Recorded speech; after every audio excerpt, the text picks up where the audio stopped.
అంశాన్ని సభ ముందు పెట్టడం జరిగింది. ఈ అంశంలో వీరి అందరికీ నా హృదయపూర్వకంగా ధన్యవాదాలు తెలియజేస్తున్నాను. నూతనంగా ఏర్పడ్డ తెలంగాణ రాష్ట్ర 3వ శాసనసభ సమావేశాలను ఒక మంచి సాంప్రదాయంతో ఆదర్శవంతమైన పరిపాలన అందించడానికి కాంగ్రెస్ పార్టీ కట్టుబడి ఈ శాసనసభ సమావేశాలను ఏర్పాటు చేసింది. ఈ సందర్భంగా నాడు తెలంగాణ ఉద్యమంలో తెలంగాణ 4 కోట్ల ప్రజలను ఏకోన్ముఖం చేసి ఉద్యమ స్ఫూర్తిని విద్యార్థులలో, నిరుద్యోగ యువకులలో, ఉద్యమకారులలో, తెలంగాణ రాష్ట్ర సాధనలో అమరులైన కుటుంబాలకు స్ఫూర్తినిచ్చిన అందశ్రీ గారి కవిత్వంతో ప్రారంభిస్తే తెలంగాణ ప్రజలందరికీ కూడా ఈ ఉద్యమ స్ఫూర్తితో పరిపాలన అందించాలనుకున్న కాంగ్రెస్ పార్టీ విధానాలు తెలుస్తాయని భావిస్తూ ఏందిరా తెలంగాణం, ఎలా మూగబోయింది జనగానం, ఏందిరా తెలంగాణం, యముల పాలవుతుంది మాగానం, రాష్ట్రం వస్తే కుక్కలా కాపలా నుంటనంటివి, మక్కువతో పలికిన మాటలేమాయే, అధికారం వచ్చే అహంకారముతో పొంకనాలకు పోయి రంకెలేసుడు ఏంది. అందశ్రీ గారు తెలంగాణలో జరుగుతున్న పరిణామాల మీద ఒక స్పష్టమైన భాషను, భావాన్ని ఈ తెలంగాణ సమాజానికి ఇచ్చిండ్రు. ఈరోజు శాసనసభలో వారి యొక్క ఆలోచనను ఈ శాసనసభ ద్వారా తెలంగాణ ప్రజలకు గుర్తు చేస్తూ ఈ శాసనసభలో జరుగుతున్న చర్చలు, తీసుకుంటున్న నిర్ణయాలు, ప్రజలిచ్చిన తీర్పును దృష్టిలో పెట్టుకొని మనం ఇక్కడ చర్చలకు పాల్పడడం కానీ పార్టీ నిర్ణయాలు తీసుకుంటే బాగుంటుందన్న ఆలోచనతో ఈ తెలంగాణ ప్రజలు ఇచ్చిన విలక్షణమైన తీర్పు, కుటుంబ పాలనకు వ్యతిరేకంగా ఇచ్చిన తీర్పు, ఈ కుటుంబ పాలనకు వ్యతిరేకంగా ఇచ్చిన తీర్పుతో మొన్నటి వరకు పాలకులు ఉన్న వాళ్లకు ప్రజల యొక్క ఆలోచన, ప్రజలిచ్చిన తీర్పును గౌరవించి శాసనసభ ప్రతిపక్ష నాయకుడిగా ఇతరులకు ఎవరికైనా అవకాశం వస్తుందేమో అని నేను ఆశించిన, తెలంగాణ సమాజం కూడా ఆశించింది. కానీ కానీ కానీ కానీ ఇవాళ శాసనసభ ప్రతిపక్ష నాయకుడిగా వాళ్ళ శాసనసభ్యులు అందరూ కలిసి ఎన్నుకున్న తర్వాత కుటుంబ పాలనకు వ్యతిరేకంగా ప్రజలు ఇచ్చిన తీర్పును గౌరవించాలన్న ఆలోచన ఆ పక్షాన లేదు. రెండవది, కనీసం శాసనసభలో ప్రసంగమైన ప్రజల యొక్క సమస్యల్ని ప్రస్తావించడానికైనా అనుభవజ్ఞులైన చాలామంది శాసనసభ్యులు, గతంలో చాలా సంవత్సరాలుగా మంత్రులుగా పనిచేసిన అనుభవం ఉండి ఉప ముఖ్యమంత్రులుగా పనిచేసిన అనుభవం ఉన్న వాళ్ళైనా చర్చను ఒక మంచి సాంప్రదాయాన్ని నెలకొల్పడానికి ప్రారంభిస్తారేమో అని మేము అనుకున్నాం. అయినా కూడా తెలంగాణ ప్రజల్ని నిరాశపరిచిండ్రు. ఇక్కడ కూడా కుటుంబానికి తప్ప అర్హులకు ఎవరికీ అవకాశం లేదు, అర్హులకి ఇక్కడ స్థానమే లేదు అని చెప్పి చర్చను ప్రారంభించడం ద్వారా ఈ పార్టీ కుటుంబ పాలనకే పరిమితం అవుతుంది, ప్రజాస్వామిక విలువలకు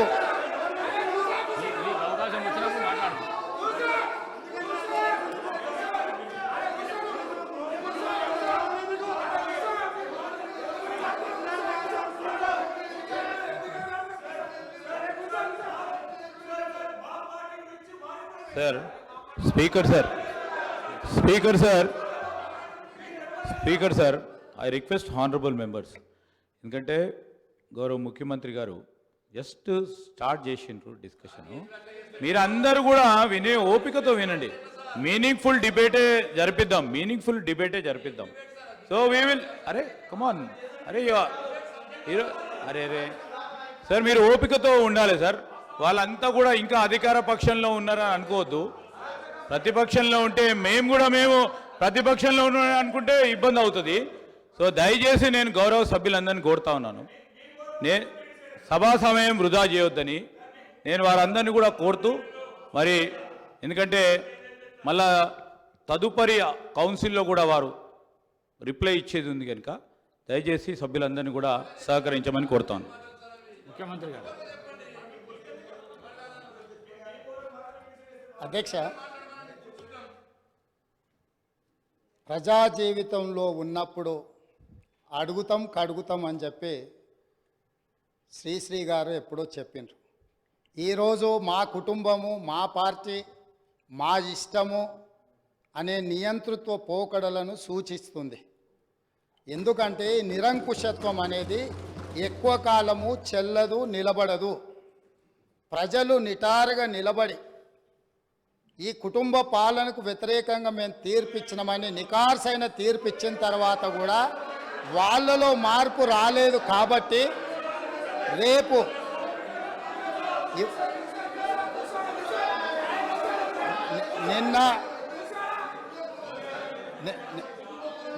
నిన్న ఇక్కడున్న వాళ్ళను అక్కడికి పంపినరు.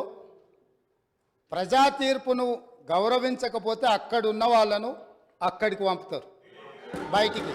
కాబట్టి వాళ్ళ ఇష్టము, వాళ్ళు ఇట్లా ఉండకుంటే మంచిదని నేను అనుకుంటున్నాను. మేము ఇట్లనే ఉంటామంటే వాళ్ళని ఎక్కడికి పంపించాలో ప్రజలకు తెలుసు కాబట్టి నాకేం అభ్యంతరం లేదు. ఇది వాళ్ళ పార్టీ ఇష్టం.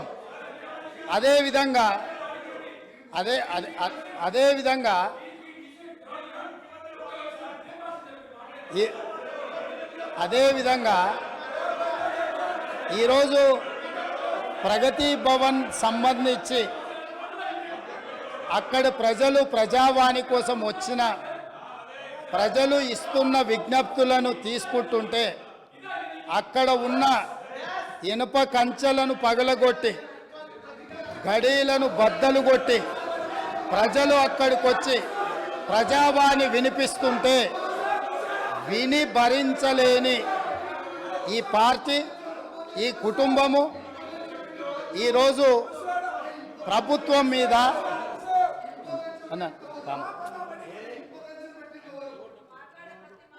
ఈరోజు ఈ ప్రజలు ఇచ్చిన తీర్పును గౌరవించే కాంగ్రెస్ పార్టీ ప్రగతి భవన్ గేట్ల ముందు ఉన్న ఇనుప కంచెలను బద్దలు కొట్టి ప్రజలకు ప్రవేశమే లేదు, తెలంగాణ ప్రజల యొక్క చెమట వాసన మేము చూడము, ఇది నిషేధిత ప్రాంతమని నిషేధించిన ఆ ప్రగతి భవన్లో ఎల్బీ స్టేడియంలో మా ప్రభుత్వం ప్రమాణ స్వీకారం చేస్తున్న 1 గంట 4 నిమిషాలకు ఆ గేట్లు బద్దలు కొట్టి తెలంగాణ 4 కోట్ల ప్రజలకు ప్రవేశం కల్పించింది మా పార్టీ, మా ప్రభుత్వం. మీకు గతాన్ని గుర్తు చేయదలుచుకున్నా. ఆనాడు హోంమంత్రి మహమూద్ అలీ గారు అక్కడికి వెళ్ళి ముఖ్యమంత్రి గారిని కలవడానికి వెళితే ఒక హోంగార్డు మీకు అనుమతి లేదు, మీకు ప్రవేశము లేదు, మిమ్మల్ని లోనికి రానివ్వము అని చెప్పి వారిని అవమానించి ఒక హోంగార్డు హోంమంత్రిని వెనక్కి తిప్పి పంపించిన చరిత్ర పుటలలో నిక్షిప్తమై ఉన్నది. ఆనాటి ఆర్థిక మంత్రి, ఆనాటి వైద్య ఆరోగ్య శాఖ మంత్రి ఈటెల రాజేందర్ గారు ముఖ్యమంత్రిని కలవడానికి అక్కడికి వెళితే అక్కడ ఉన్న పోలీసు సిబ్బంది మీకు ప్రవేశము లేదు, మిమ్మల్ని నిషేధించినము, మీకు అర్హత లేదు, మీకు ఆ స్థాయి లేదు అని చెప్పి ఈటెల రాజేందర్ గారిని ఆ ప్రగతి భవన్లకు ప్రవేశం లేదని తన సహచర మంత్రిని అవమానించి ఆ మంత్రే స్వయంగా కన్నీళ్లు పెట్టి ఈ ఆవేదనను, ఈ దుఃఖాన్ని లోపల అదిమి పెట్టుకున్న విషయాన్ని 4 కోట్ల తెలంగాణ ప్రజలకు వివరించినప్పుడు తెలంగాణ సమాజమంతా దీన్ని గమనించింది. ఇదే కాదు, ప్రజా యుద్ధ నౌక ప్రజా యుద్ధ నౌక గద్దరన్న 50 సంవత్సరాలు సుదీర్ఘంగా ఈ తెలంగాణ ప్రజల పక్షాన గలం విప్పి గచ్చగట్టి గొంగళేసుకొని తండాలలో గూడాలలో మారుమూల పల్లెల్లో ఈ దేశంలోనే 100 కోట్ల ప్రజలను ప్రభావితం చేయగలిగిన గద్దరన్న ఆనాటి ముఖ్యమంత్రి గారిని కలవడానికి ఆ ప్రగతి భవన్ గేట్ల ముందు ఎర్రటెండలో మండుతుంటే అక్కడ గంటల కొద్దీ నిలబడితే ఈ తెలంగాణ యుద్ధ నౌక ఈ తెలంగాణ పోరాటానికి తెలంగాణ ప్రజల యొక్క ఆత్మగౌరవమైన గద్దరన్నకే ప్రవేశం లేని ప్రగతి భవన్ను ఇవాళ బద్దలు కొట్టి నా 4 కోట్ల తెలంగాణ ప్రజలు ఎప్పుడు కావాలన్నా ఎక్కడికి వెళ్ళాలన్నా ఆ ప్రగతి భవన్లు గేట్లను ఇనుప కంచెల్ని బద్దలు కొట్టిన ప్రభుత్వం మా ప్రభుత్వం, ప్రజలెన్నుకున్న ప్రభుత్వం, ప్రజా ప్రభుత్వం. కాబట్టి ఆనాడు ముఖ్యమంత్రిని కలవాలంటే మంత్రులకు ప్రవేశం లేదు. ముఖ్యమంత్రిని కలవాలంటే తెలంగాణను సాధించిన తెలంగాణ ఉద్యమానికి ఊపిరులూదిన గద్దరన్నకు ప్రవేశం లేదు. కానీ ఈనాడు దళితులు, గిరిజనులు, బలహీన వర్గాలు, మైనారిటీలు, మహిళలు ఎవరైనా అక్కడికి వెళ్ళి మా సమస్య ఉన్నది అనంటే ఈ ప్రభుత్వం వినడానికి సిద్ధంగా ఉన్నది అని చెప్పి ఈ తెలంగాణ ప్రజలకు స్వేచ్ఛనిచ్చిన ప్రభుత్వం, ప్రజా ప్రభుత్వం, ప్రజలెన్నుకున్న ప్రభుత్వం ఈరోజు ఇక్కడ ఉన్నది. నిజంగానే ఈ ప్రభుత్వం నియంతృత్వ పోకడలతో పోవాలి అనుకుంటే, నిర్బంధాలతో పరిపాలన సాగించాలి అని అనుకున్నుంటే ఇక్కడ అంతసేపు వాళ్ళు ఎవరు మాట్లాడినా సంవయనంతో ఇక్కడ వింటూ కూర్చుండే వాళ్ళం కాదు. ఆనాడు 2014 తెలంగాణ రాష్ట్రంలో తెలంగాణ ప్రభుత్వం ఏర్పడిన తర్వాత జరిగిన చర్చలలో మేమందరం సభ్యులుగా ఇక్కడ నిలబడి సమస్యల మీద మాట్లాడినప్పుడు మార్షల్స్ను పెట్టి గొర్రెలను ఈడ్చినట్టు ఈడ్చి బజార్లో పడేసి ప్రజాస్వామ్యాన్ని కూని ఇక్కడనే చేసిన వాళ్ళు ఇవాళ అక్కడ కూర్చున్నారు. వాళ్ళలాగా మేము కాదు.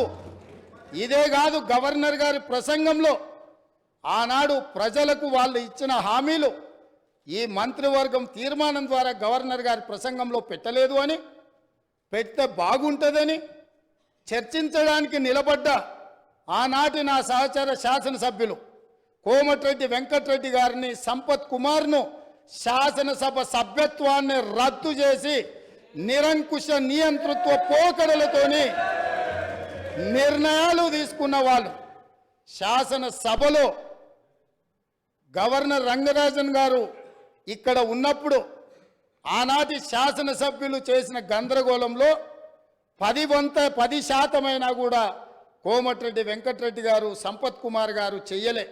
కూర్చున్న సీట్ల నుంచి లేచి నిలబడి నిరసన తెలిపినందుకు నిరంకుశత్వంగా 2 శాసనసభ సభ్యత్వాలు రద్దు చేసిన చీకటి రోజులు ఇక్కడనే జరిగినాయి.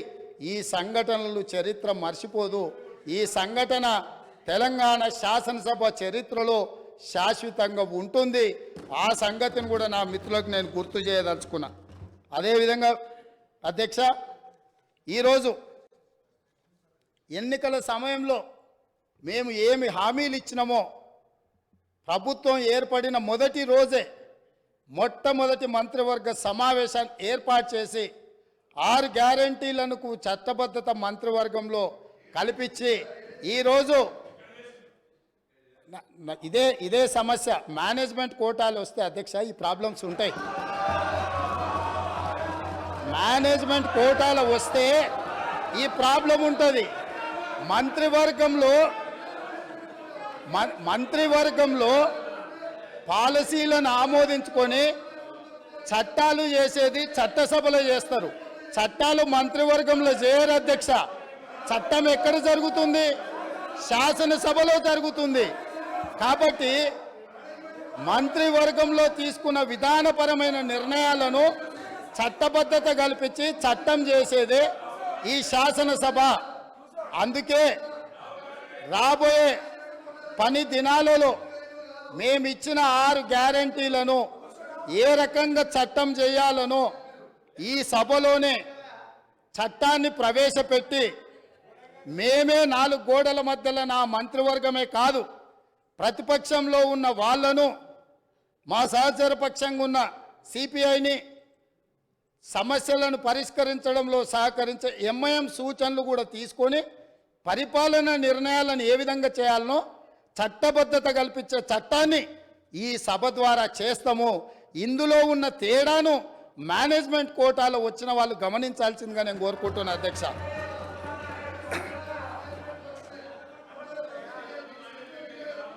అదేవిధంగా అధ్యక్ష ఈరోజు 9.5 సంవత్సరాలు ఉద్యమాలు చేసినాము, ఉద్యమాల నుంచి వచ్చి ప్రభుత్వాన్ని నడిపినామని మాట్లాడిండు కదా. ఉద్యమాల నుంచి వచ్చిన పార్టీ ప్రభుత్వాన్ని ఏర్పాటు చేస్తే ఉద్యమ సందర్భంగా ఉద్యమం కోసం ముందుకు వచ్చి తెలంగాణ రాష్ట్రాన్ని సాధించడానికి ప్రయత్నం చేసి కృషి చేసి అమరులైన కుటుంబాలకు 9.5 సంవత్సరాల ఇప్పుడు వాళ్ళు ఏదైతే ప్రస్తావించిండ్రో యాదిరెడ్డి కావచ్చు, శ్రీకాంతాచారి కావచ్చు, ఈశాన్ రెడ్డి కావచ్చు, కానిస్టేబుల్ కిష్టయ్య కావచ్చు, యాదయ్య కావచ్చు, ఇట్లా వందలాది మంది బిడ్డలకు ఈ 9.5 సంవత్సరాలల్లో ఏ ఒక్కరోజైనా ప్రగతి భవన్కు ఆహ్వానించి మీ కుటుంబం మీ బిడ్డల ప్రాణ త్యాగాలతోని తెలంగాణ రాష్ట్రాన్ని సాధించడం, ఈ తెలంగాణలో అత్యున్నతమైన గౌరవం మర్యాద మీకు ఉంటుంది. మీరు నా కుటుంబ సభ్యుల కంటే ఎక్కువ నీ కుటుంబంలో నీ బిడ్డను కోల్పోయినావు, నీ కుటుంబానికి నేను పెద్ద కొడుకునవుతా అని చెప్పి ఆనాటి ముఖ్యమంత్రి బుక్కెడు బువ్వ శంకరమ్మకు పెట్టిండా, యాదయ్య కుటుంబానికి పెట్టిండా, యాదిరెడ్డి కుటుంబానికి పెట్టిండా, కానిస్టేబుల్ కిష్టయ్య కుటుంబానికి పెట్టిండా. కానీ వాళ్ళ గురించి పట్టించుకోలే. ఈ కుటుంబంలో ఉన్న వాళ్లకు కొడుకుకు మంత్రి ఇచ్చిండు, అల్లుడికి మంత్రి ఇచ్చిండు. కన్న కూతురు ఓడిపోతే ప్రజలు తిరస్కరిస్తే ఎంబడే శాసన మండలి పదవి ఇచ్చిండు. సొంత కుటుంబ సభ్యుల మీద ఇంత పేగుబంధం ఉంది అని ఇంత అవ్యాజమైన ప్రేమను ప్రకటించినప్పుడు తెలంగాణ ఉద్యమకారులు ఏంది ఇది, ఈ తెలంగాణ మా త్యాగాల పునాదుల మీద ఏర్పడ్డది కదా, మా కనీస గౌరవ మర్యాద లేదా, పార్టీ ఫిరాయించిన వాళ్ళను కండువ మార్వంగానే మంత్రులు చేసిన మీరు తెలంగాణ కోసం త్యాగం చేసిన వాళ్లకు కనీసం ఆ సభలో అయినా ఈ సభలో అయినా రాజ్యసభలో అయినా ఏదైనా ఇచ్చిండ్రా? కరోనా సమయంలో బ్లాక్ మార్కెట్లో కరోనా మందు 2,000 రూపాయల దాన్ని 50,000కు అమ్ముకొని 424 కోట్లు నల్లధనం ఒకే దగ్గర దొరికిన వాళ్ళకు రాజ్యసభ అమ్ముకున్న చరిత్ర మీది.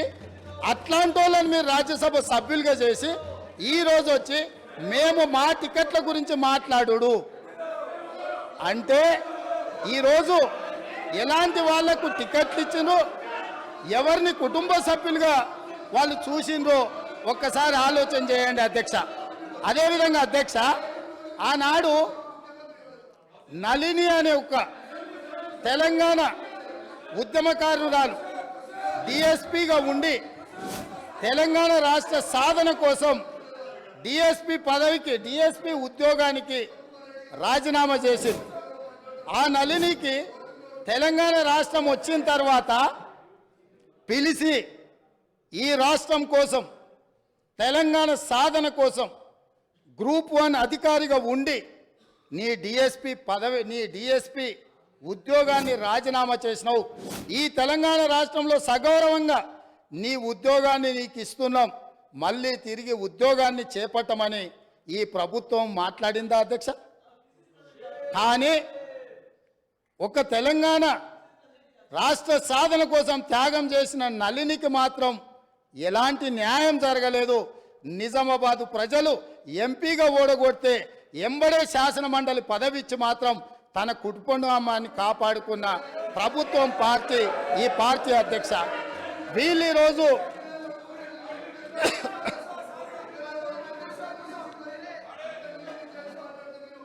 అదేవిధంగా అధ్యక్ష ఆ విషయాన్ని పక్కన పెడితే తెలంగాణ ఉద్యమంలో లక్షలాది మంది విద్యార్థులు ఉద్యమకారులు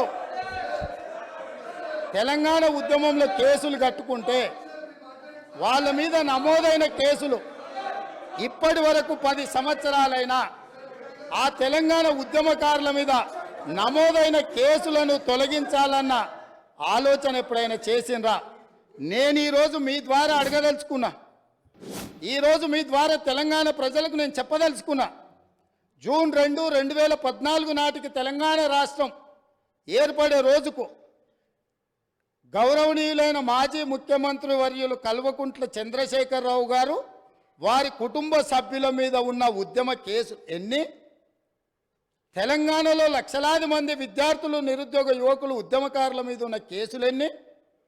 ఈ తెలంగాణ రాష్ట్రం ఏర్పడ్డ తర్వాత వాళ్ళ ప్రభుత్వం ఏర్పడ్డ తర్వాత వాళ్ళ మీద తీసిన కేసులన్నీ, తీసుకున్న ప్రత్యేక కార్యాచరణ ఏంది? తెలంగాణ బిడ్డల మీద ఉన్న ఉద్యమ కేసులను తొలగించినవన్నీ, వాటి మీద ఎప్పుడైనా ఆనాటి ముఖ్యమంత్రి గారు సమీక్ష చేసి ఈ కేసులు వాళ్ళ మీద ఉంటే భవిష్యత్తులో వాళ్ళ ఉద్యోగాలకు ఇబ్బంది అవుతుంది, లేదా తెలంగాణ రాష్ట్ర సాధనలో వాళ్ళ మీద పెట్టిన కేసులను తొలగించాలని ఏ రోజైనా ఈ రాష్ట్ర ముఖ్యమంత్రి గారు సమీక్షించి ఈ శాసనసభలో చర్చించి అవసరమైతే ఈ శాసనసభ ఏకగ్రీవంగా నిర్ణయం చేసినుంటే ఏ విధంగా ముందుకు వెళ్తుండేనో ఇవాళ మనం చెప్పుండే వాళ్ళం అధ్యక్ష. అందుకే అధ్యక్ష, వాట్ ఈస్ ద అధ్యక్ష, ఐఎమ్ నాట్ ఈల్డింగ్ అధ్యక్ష. అయితే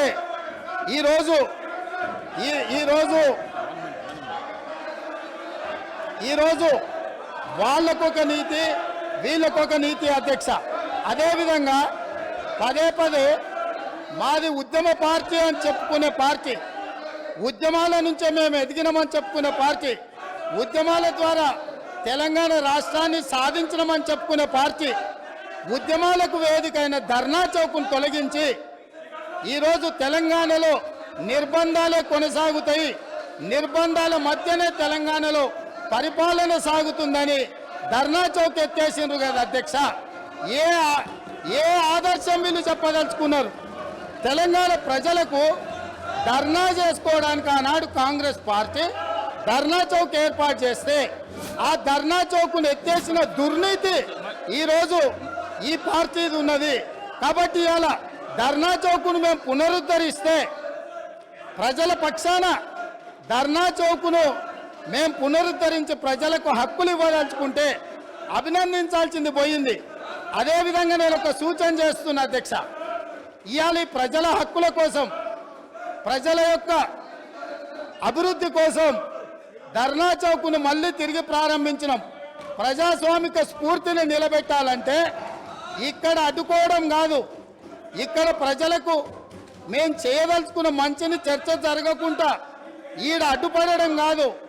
కల్వకుంట్ల తారక రామారావు గారు ఆ ధర్నా చౌక్లో, మేము ఓపెన్ చేసిన ధర్నా చౌక్లో ఆమరణ నిరాహార దీక్ష చేస్తే తెలంగాణ సమాజానికి కూడా ఒక మంచి సందేశాన్ని ఇచ్చినట్టు ఉంటుంది. కాబట్టి అక్కడ ఉన్న వాళ్లకు జ్ఞానోదయం కలిగి తిరిగి మేము ప్రారంభించిన ధర్నా చౌక్లో ధర్నాలు చేసుకునే స్వేచ్ఛ వాళ్లకు మేము ఇవ్వడం జరిగింది అధ్యక్ష. అందుకే వాళ్ళని అక్కడ ధర్నా చేసుకోమని చెప్తున్నా అధ్యక్ష.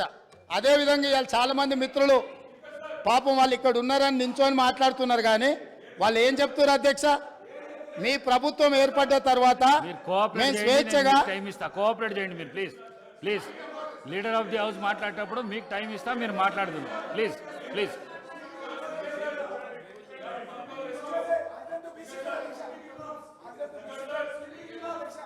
స్పీకర్ సార్, చాలామంది సభ్యులు కొత్తగా ఎన్నికైన వాళ్ళు కలిసి అన్న ఈ ప్రభుత్వం వచ్చిన తర్వాత, ఫలితాలు వచ్చిన తర్వాత మాకు స్వేచ్ఛ వచ్చింది, మేము స్వేచ్ఛగా మా ఫోన్లలో మాట్లాడుకోగలుగుతున్నాము.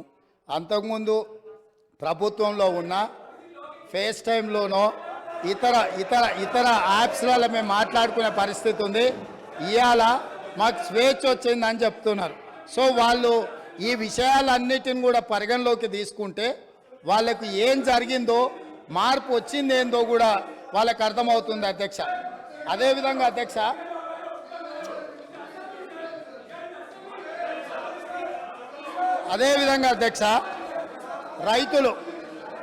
రైతుల గురించి అధ్యక్ష,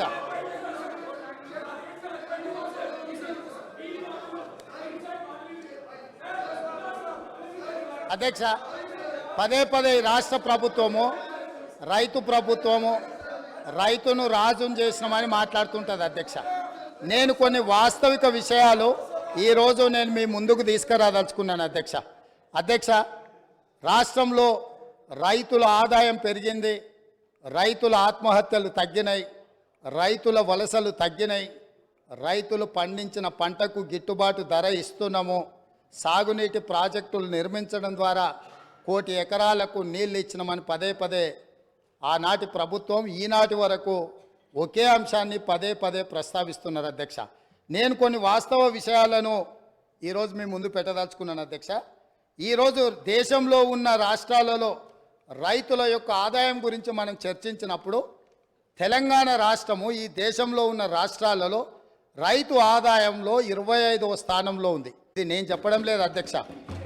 రాజ్యసభలో కేంద్ర ప్రభుత్వము ఒక ప్రశ్నకు సమాధానం ఇస్తూ రైతుల యొక్క ఆదాయాన్ని లెక్కించినప్పుడు తెలంగాణ రాష్ట్రంలో ఉండే రైతు యొక్క ఆదాయము 9,403 రూపాయలు. అంటే ఇది మొత్తం దేశంలో ఉన్న అన్ని రాష్ట్రాలలో 25వ స్థానం. అత్యధికంగా రైతు ఆదాయం ఉన్న రాష్ట్రం ఏదో తెలుసా అధ్యక్ష? మేఘాలయ 29,348 రూపాయలు. అంటే రైతు ఆదాయంలో 25వ స్థానంలో ఉన్న తెలంగాణ రాష్ట్రము ఆనాటి పాలకులు ఈ రాష్ట్రంలో రైతులు బాగున్నారు, బాగుపడ్డారు అని ఏ రకంగా చెప్తారో ఈరోజు వాళ్ళకి చెప్పాల్సిన సమాధానము వాళ్ళు ప్రజలకు చెప్పాల్సిన అవసరం ఉన్నది అధ్యక్ష. అదేవిధంగా అధ్యక్ష, రైతులు ఎన్సీఆర్బి లెక్కల ప్రకారము దేశంలోనే మొదటి స్థానము లేదా 2వ స్థానంలో ఈ 10 సంవత్సరాలు రైతు ఆత్మహత్యలల్లో ఎప్పటికప్పుడు మొదటి 2 స్థానాలలోనే తెలంగాణ రాష్ట్రం ఉంది. 8,000 చిల్లర రైతులు ఆత్మహత్యలు చేసుకున్నారని ఎన్సీఆర్బి లెక్కలు చెప్తున్నాయి అధ్యక్ష. రాష్ట్ర ప్రభుత్వమే రైతు బీమా పథకం తెచ్చినాము అని గొప్పగా చెప్పుకున్నారు అధ్యక్ష. రైతు బీమా పథకంలో సార్ నేను చెప్పకముందే ఎందుకు లేస్తున్నారు సార్ వాళ్ళు? ఎందుకా ఉలికిపాటు? రాష్ట్ర ప్రభుత్వం తీసుకొచ్చిన రైతు బీమా పథకానికి సంబంధించిన నివేదిక 2018 ఆగస్టు నెలలో ప్రారంభించిన రైతు బీమా పథకంలో అర్హులు ఎవరో తెలుసా అధ్యక్ష? 18 సంవత్సరాలు నిండిన వాళ్ళు, 60 సంవత్సరాల లోపట ఉన్నవాళ్ళు. ఎంతమంది రైతులు చచ్చిపోయినారో తెలుసా అధ్యక్ష? వీళ్ళ లెక్కల ప్రకారము నెంబర్ ఆఫ్ క్లెయిమ్స్ వచ్చేసి, నెంబర్ ఆఫ్ డెత్స్ వచ్చేసి 1,21,965. ఇప్పటి వరకు వాళ్ళకు వచ్చింది 1,19,081. అంటే 2018 నుంచి 2023 ఆగస్టు నెల వరకు 1,21,000 మంది రైతులు చచ్చిపోయినరు. ఏ వయసు ఉన్న వాళ్ళు? 18 సంవత్సరాలు పైబడిన వాళ్ళు, 60 సంవత్సరాల లోపల ఉన్నవాళ్ళు. అంటే ఇవి ప్రభుత్వం చేసిన హత్యలు కాదా అని నేను అడుగుతున్నా అధ్యక్ష. ఇదా రైతు ప్రభుత్వం? 8,000 పైచలకు రైతు ఆత్మహత్యలు జరిగినాయి అని ఎన్సీఆర్బి నివేదిక. అదేవిధంగా ఈరోజు ఈ రకమైన రైతు ప్రభుత్వము, ఇది రైతు ప్రభుత్వమా? ఈ ప్రభుత్వంలో లక్షల మంది చచ్చిపోతుంటే రైతు ఎందుకు చచ్చిపోతాడు అధ్యక్ష? రైతు బ్రతికుండడానికి సహకరించాలి ప్రభుత్వం. రైతు బ్రతికుండడానికి ఏ రకంగా ఆదుకోవాలనో ప్రణాళికలు ఉండాలి. రైతు వేసిన ఇత్తనాలకు, ఎరువులకు, పంటకు రైతు బీమా పథకం పెడితే అకాల వర్షాలతోనో, కరువుతోనో, కాటకాలతోనో, చీడ పురుగులతోనో పంట నష్టం జరిగితే రైతు బీమా పథకం ఉంటే రైతు పెట్టిన పెట్టుబడి పటాన్ల దగ్గరలో తెచ్చిన అప్పులు కట్టుకోవడానికి రైతు బీమా పథకము ఉండి ఆ నష్టపోయిన పంటకు రైతు పంటల బీమా పథకాన్ని పెట్టుంటే రైతులు చచ్చిపోయి ఉండేవాళ్ళు కాదు, రైతులు ఆత్మహత్యలు చేసుకొని ఉండేవాళ్ళు కాదు. కానీ ఆనాటి ప్రభుత్వంలో రైతుకు రాష్ట్ర ప్రభుత్వం నుంచి ఆ కుటుంబానికి సహాయం అందాలంటే రైతు చనిపోతే తప్ప 5 లక్షల రూపాయలు ఇవ్వమని రైతు చావుకు 5 లక్షలు వెలగట్టిన ఈ ప్రభుత్వం సిగ్గు లేకుండా ఇంకా మాట్లాడుతుందనంటే ఏం అర్థం చేసుకోవాలి అధ్యక్ష? ఇప్పటికైనా ఎప్పుడైనా రైతు పెట్టుబడికి రాష్ట్ర ప్రభుత్వం భరోసానివ్వాలి. రైతు పంటలకు బీమా పథకం ఉండాలి తప్ప, రైతు బతకడానికి ప్రభుత్వం నుంచి హామీ ఉండాలి తప్ప, చనిపోయిన తర్వాత నువ్వు ఏమిచ్చినా ఆ కుటుంబంలో చనిపోయిన వ్యక్తి తిరిగి వస్తాడా అని నేను అడుగుతున్నాను అధ్యక్ష. అదేవిధంగా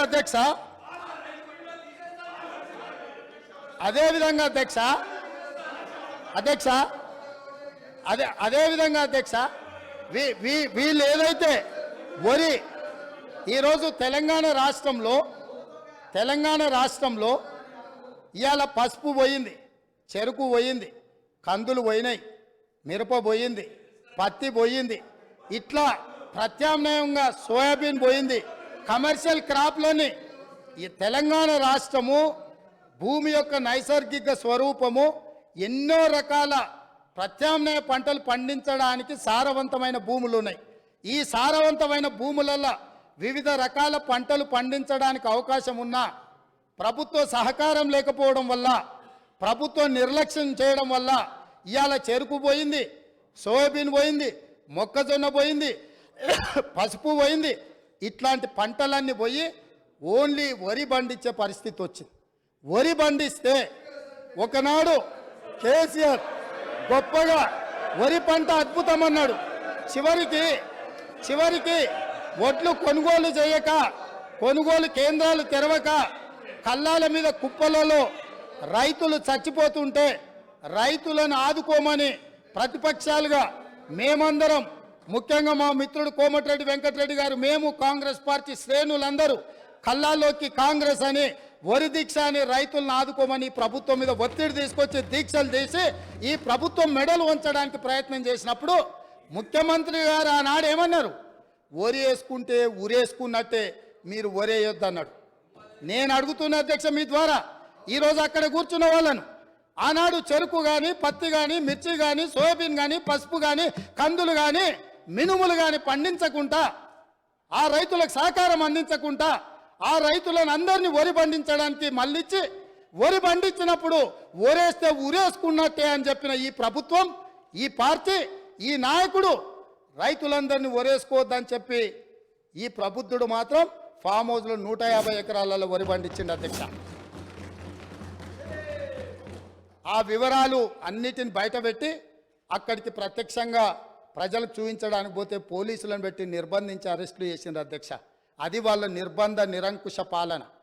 వాళ్ళు రైతులందరినీ వరి వేసుకోవద్దు, వరి వేసుకుంటే ఉరేసుకున్నట్టు అని చెప్పి వాళ్ళ ఫామ్ హౌస్లో మాత్రం 150 ఎకరాలలో వరి పండించడం ద్వారా ఈ తెలంగాణ రైతాంగానికి ప్రభుత్వం ఏ సందేశాన్ని ఇవ్వదలుచుకున్నది? ఈరోజు ఏ మొహం పెట్టుకొని ఇక్కడికి వచ్చి మా కొత్తగా వచ్చిన ప్రభుత్వాన్ని ఏమీ చేయలేదని అప్పుడే నిలదీస్తున్నారో మీరు ఒక్కసారి ఆలోచన చేయండి అధ్యక్ష. అదేవిధంగా అధ్యక్ష, ఈరోజు కేంద్ర ప్రభుత్వం ఆనాటి ధరలు, కనీస మద్దతు ధర వరికి 1960 రూపాయలు ఉన్నప్పుడు రైతుల నుంచి దళారులు కావచ్చు, మిల్లర్లు కావచ్చు, లేకపోతే ప్రభుత్వంలో ఉన్న పెద్దల యొక్క కుమ్ముక్కుతోటి 1400కు 1500కే క్వింటాల్ కొంటున్నప్పుడు ఎసెన్షియల్ కమోడిటీ యాక్ట్ కింద పీడీ యాక్ట్ పెట్టి బొక్కలేయాల్సిన దళారులను వాళ్ళు అంటగాగి 1400కు 1500కు వరి అమ్ముకుంటున్న రైతులు ఆత్మహత్యలు చేసుకుంటుంటే ఈ ప్రభుత్వం ఆనాడు వీళ్ళు ఏం చేసిందో మీరు ఆలోచన చేయండి అధ్యక్ష. ఇదే కాదు, తడి పేరు మీద, తాలు పేరు మీద క్వింటాల్కు 10 కిలోలు తుట్టి తీసి రైతులను దోసుకుంటుంటే, అహర్నిశలు అహోరాత్రులు కష్టపడ్డ రైతు పండించిన వరిని దోపిడీ చేస్తుంటే, తుట్టి పేరు మీద, తాలు పేరు మీద తీస్తుంటే ఒక్కరోజైనా ఈ ప్రభుత్వం ఆ రైతులకు జరుగుతున్న అన్యాయం మీద ఈ మంత్రులు ఎవరైనా క్షేత్రస్థాయిలో పర్యటన చేసి ఈ విధంగా దోపిడీ చేస్తున్న వాళ్ళని నిలదీయడానికి ప్రయత్నం చేసిందని నేను అడుగుతున్నా అధ్యక్ష మీ ద్వారా. ఇదే కాదు, ఇవాళ నేను సూటిగా సవాలు విసురుతూనే ఈ ప్రతిపక్షానికి పేద రైతులు పండించిన పంటకు 1960 రూపాయల కనీస మద్దతు ధర రాలేదు. కానీ ఫామ్ హౌస్లో పండించిన వడ్లకు 4250 రూపాయలకు క్వింటాల్ దాకా వాళ్ళు అమ్మిన రాలేదా? అక్కడ ఫామ్ హౌస్లో పండించిన వడ్లు బంగారమా? ఇవాళ ఎవరిచ్చిందో లెక్కలు చెప్తా, చెప్పమంటే ఆ పేరు కూడా చెప్తా. ఎవరిచ్చిందో వాళ్ళకి చేరిన లబ్ధి ఏందో మీరు విచారణకు సిద్ధంగా ఉంటే ఇవాళ నేను విచారణకు ఆదేశిస్తా అధ్యక్ష. మీరు ఫామ్ హౌస్లో పండించిన వడ్లు 4250 రూపాయలకు ప్రైవేటు కంపెనీల మెడ మీద కత్తి పెట్టి మీరు మీ వడ్లు తౌడులాగా పండించిన వడ్లకేమో 4250 రూపాయలు గిట్టుబాటు ధరిస్తారా? ఇవాళ నా తెలంగాణ రైతాంగం కష్టపడి పండించిన పంటకు 1400-1500 రూపాయలు ఇస్తారా? ఇదేనా మీరు రైతులకు ఇచ్చే సందేశం అని నేను అడుగుతున్నా. ఇదేనా మీరు రైతులను ఆదుకున్నది? ఇందుకేనా మీరు రైతులను రాజు చేసామని చెప్తున్నారని నేను అడుగుతున్నా అధ్యక్ష. అదేవిధంగా అధ్యక్ష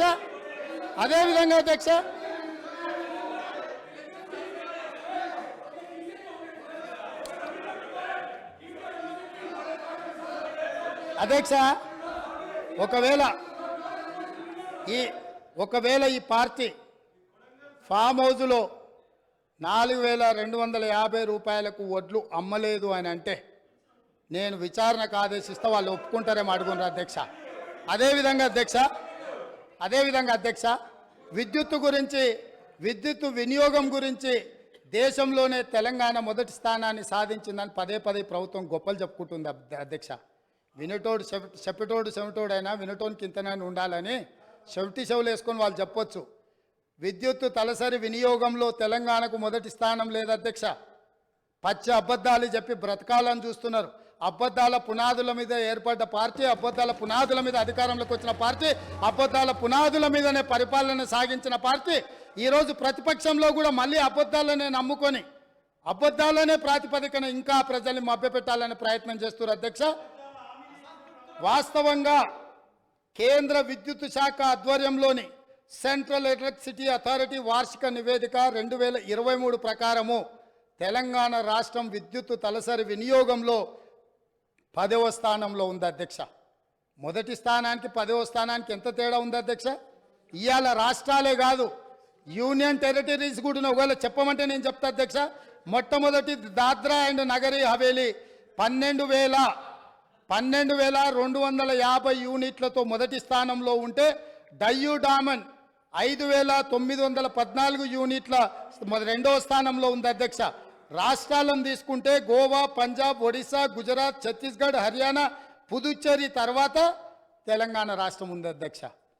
తలసరి విద్యుత్ వినియోగంలో తెలంగాణ రాష్ట్రం మొదటి స్థానంలో లేదు, వాళ్ళు అబద్ధాలు చెప్పినట్టుగా. తలసరి విద్యుత్ వినియోగంలో 10వ స్థానంలో ఉంది.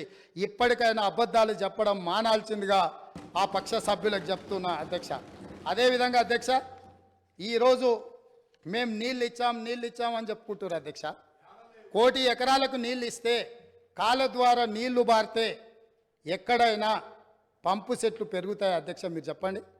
కాలువల ద్వారా మన పొలాలకి నీళ్లు ఒకవేళ రాష్ట్ర ప్రభుత్వం అందించి ఉంటే, కాలువల ద్వారా ప్రతి ఎకరాకు 1 కోటి ఎకరాలకు నీళ్లు వచ్చి ఉంటే, తెలంగాణ రాష్ట్రం ఏర్పడ్డప్పుడు దాదాపుగా వారి లెక్కల ప్రకారం 19 లక్షల పంపు సెట్లతో తెలంగాణ రాష్ట్రం ఏర్పడితే ఇవాళ 29 లక్షల పంపు సెట్లకు తెలంగాణ పెరిగిందంటే కాలువల ద్వారా నీళ్ళు ఇచ్చినాము, లక్షల కోట్ల రూపాయల ఖర్చు పెట్టినాము, కాళేశ్వరంతో 1 కోటి ఎకరాలకు నీళ్ళు ఇచ్చినామని చెప్పి వాళ్ళు కల్పిస్తున్న ప్రచారము శుద్ధ అబద్ధమన్న సంగతి మీ ద్వారా ఈరోజు తెలంగాణ ప్రజలకు చెప్పదలుచుకున్న అధ్యక్ష.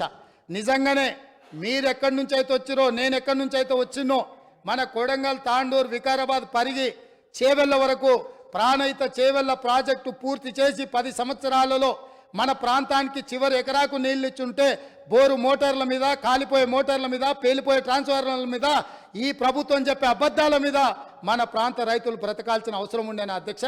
ఆనాడు కృష్ణానది జలాలు గోదావరి జలాల మీద చర్చ జరిగినప్పుడల్లా ఉమ్మడి రాష్ట్రంలో సమైక్య పాలనలో తెలంగాణ రాష్ట్రానికి వివక్ష సాగుతుంది, నా ప్రాంతం మీద దాడి జరుగుతుంది, నా ప్రాంతానికి రావాల్సిన నీళ్లు రావడం లేదు, మా నీళ్లు మాకు కావాలి అని ఆనాడు తెలంగాణ ప్రజలందరూ కొట్లాడినరు.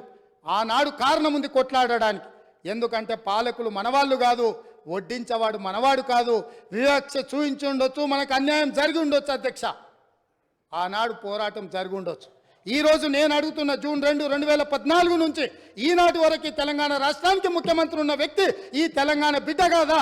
ఈ వివక్ష ఎందుకు నా వికారాబాద్, నా కొడంగల్, నా చేవెళ్ళ, నా ప్రాంతం ఆనాడు నిర్మించి 10,000 కోట్ల రూపాయలు ఖర్చు పెట్టిన ప్రాణహిత చెవెళ్ళ ఎందుకు ఎగిరిపోయింది? ఇయాలటికి అదే ఎడారిగా ఈ కృష్ణానది జలాలు అందక ఎందుకు మనము వలసలు పోతున్నాము? ఈ వివక్ష కారణం వీళ్ళు కాదా అధ్యక్ష? లక్షల కోట్ల రూపాయలు ఖర్చు పెట్టి ఇవాళ తెలంగాణలో ఎవరి పాడైందో రూపాయి తెలంగాణని పాడుకునే పరిస్థితి ఎందుకు వచ్చింది అధ్యక్ష? 10 సంవత్సరాల నాడు వివక్షతోటి ప్రాజెక్టులు పూర్తి కావడం లేదు. కల్వకుర్తి, భీమా, కోయిల్పాడు, నెట్టన్ సాగర్, ప్రాణహిత చేవెళ్ళ నుంచి మొదలు పెడితే దేవాదుల, శ్రీరామ్ సాగర్, ఇందిరా సాగర్, శ్రీరామ్ సాగర్లో కూడా వివక్ష జరిగిందని ఆనాడు సాగునీటి ప్రాజెక్టుల మీద మాట్లాడుకున్న మనం ఈ 10 సంవత్సరాలల్లా ఈ ప్రాజెక్టులు 100% పూర్తి ఎందుకు కాలేదు? ప్రాణహిత చేవెళ్ళ ప్రాంతానికి నీళ్ళు ఎందుకు రాలేదని మీ ద్వారా వాళ్ళని నిలదీస్తున్న అధ్యక్ష. ఎందుకు నా పాలమూరు రంగారెడ్డి ఎత్తిపోతల పథకం వివక్షకు లోనైంది? ఎందుకు ఇయాలటికి నా పాలమూరు ఎడారిగా మారింది? ఎందుకు ఇయాలటికి నా పాలమూరు నుంచి వలసలు పోతూనే ఉన్నాయి? వలసలు వెళ్ళే బస్సులు అక్కడే ఉన్నాయి. ఆ పాలమూరు బిడ్డలు కరీంనగర్ నుంచి పారిపోయి ఈ ప్రాంతానికి వలస వస్తే గుండెల్లో పెట్టి చూసుకొని భుజాల మీద మోసి పార్లమెంటుకు మేము పంపిస్తే, పాలమూరులో ఊరు లేకపోయినా పార్లమెంటులో నోరు లేకపోయినా మేము ఎంపీగా గెలిపించి మిమ్మల్ని పంపిస్తే మీరు రాష్ట్రం వచ్చినాక ముఖ్యమంత్రి అయినాక 100% గుండెల్లో పెట్టి చూసుకోవాల్సిన బాధ్యత ఆనాటి ముఖ్యమంత్రి గారికి లేకుండేనా? మా పాలమూరు బిడ్డలు చేసిన నేరమేంది? నీకు ఓట్లేసి ఎంపీగా గెలిపించడమేనా? నిన్ను నమ్మి ఆర్టీఎస్ ప్రాజెక్టు ఈ రోజుకు ఇప్పటికీ పూర్తి కాలేదు. ఎందుకు ఇప్పటికీ అలంపూరు ప్రాంతంలో మీరు టెంకాయలు కొట్టిన ప్రాజెక్టులు పూర్తి కాలేదని నేను అడుగుతున్నా అధ్యక్ష. ఎందుకు ఈ వివక్ష అని నేను అడుగుతున్నా. మేము ఎంపీగా గెలిపించకపోయిన ఉంటే, ఆ పాలమూరు జిల్లా ప్రజలు నీకు ఓటు వేయకపోయినుంటే నీ రాజకీయ భవిష్యత్తు ఎక్కడుండేది? ఇయాలను గొప్పలు చెప్పుకునే ఈ అవకాశం ఎక్కడుండేదని నేను అడుగుతున్నా అధ్యక్ష. అందుకే ఈరోజు పాలమూరు రంగారెడ్డి ఎత్తిపోతల పథకాన్ని జాతీయ ప్రాజెక్టుగా సాధించలేదు, రాష్ట్ర నిధులతో పూర్తి చేయలేదు. అందుకే ఈరోజు ప్రతిపక్షంలో ఉన్న మీకు మొట్టమొదట పాలమూరు జిల్లా ప్రజలు క్షమాపణ చెప్పి ఈ సభలో ప్రసంగాన్ని ప్రారంభించనుంటే నిజంగానే పాలమూరు ప్రజలు మిమ్మల్ని క్షమించి ఉండేవాళ్ళం. 2009-10లో కృష్ణానది ఉప్పొంగినప్పుడు, వరదలు వచ్చినప్పుడు, అలంపూరు ప్రాంతంలో కొట్టుకుపోయినప్పుడు అలంపూరు ప్రాంత ప్రజలకు మహబూబ్ నగర్ ఎంపీగా శాసనసభ ప్రతిపక్ష నాయకుడు కల్వకుంట్ల చంద్రశేఖరరావు గారు ఒక మాట ఇచ్చారు. ఈ ప్రాంతం నిండా మునిగిపోయింది, మీ ఇండ్లన్నీ కొట్టుకుపోయినాయి, మీకు ప్రభుత్వం ఇండ్లు ఇప్పించకపోతే బంజారాహిల్స్ నందినగర్లో ఉన్న నా ఇల్లు అమ్మి మీకు ఇల్లు కట్టిస్తా అన్నాడు. మేము ఆయన ఇల్లు నమ్మి కట్టించమని మేము అడుగుతలేము అధ్యక్ష. కానీ ప్రభుత్వం వచ్చిన 10 ఏళ్లలో నువ్వు కట్టిస్తాన్న డబుల్ బెడ్రూమ్ ఇండ్లు ఆ అలంపూరు ప్రాంతంలో మునిగిపోయిన పేదలకు కట్టించి ఉంటే ఈరోజు నీకు ఇక్కడ నిలబడి మాట్లాడే అధికారము, అవకాశం ఉంటుండే. ఇవాళ అలంపూరు ప్రాంతంలో కనీసం ఆ ఇండ్లైనా కట్టించని పరిస్థితి ఈరోజు దాపరించింది. అదేవిధంగా మా పొన్నం ప్రభాకర్ గారు తెలుసు, మిడ్మానేరు ముంపు బాధితులకు కొన్ని సంవత్సరాలుగా వాళ్ళు పోరాటం చేస్తున్నారు, ఆరాట పడుతున్నారు.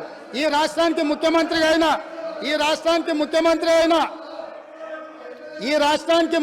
అయిన చంద్రశేఖరరావు గారు మిడ్మానేరు ప్రాంత పర్యటనకు పోయిండు.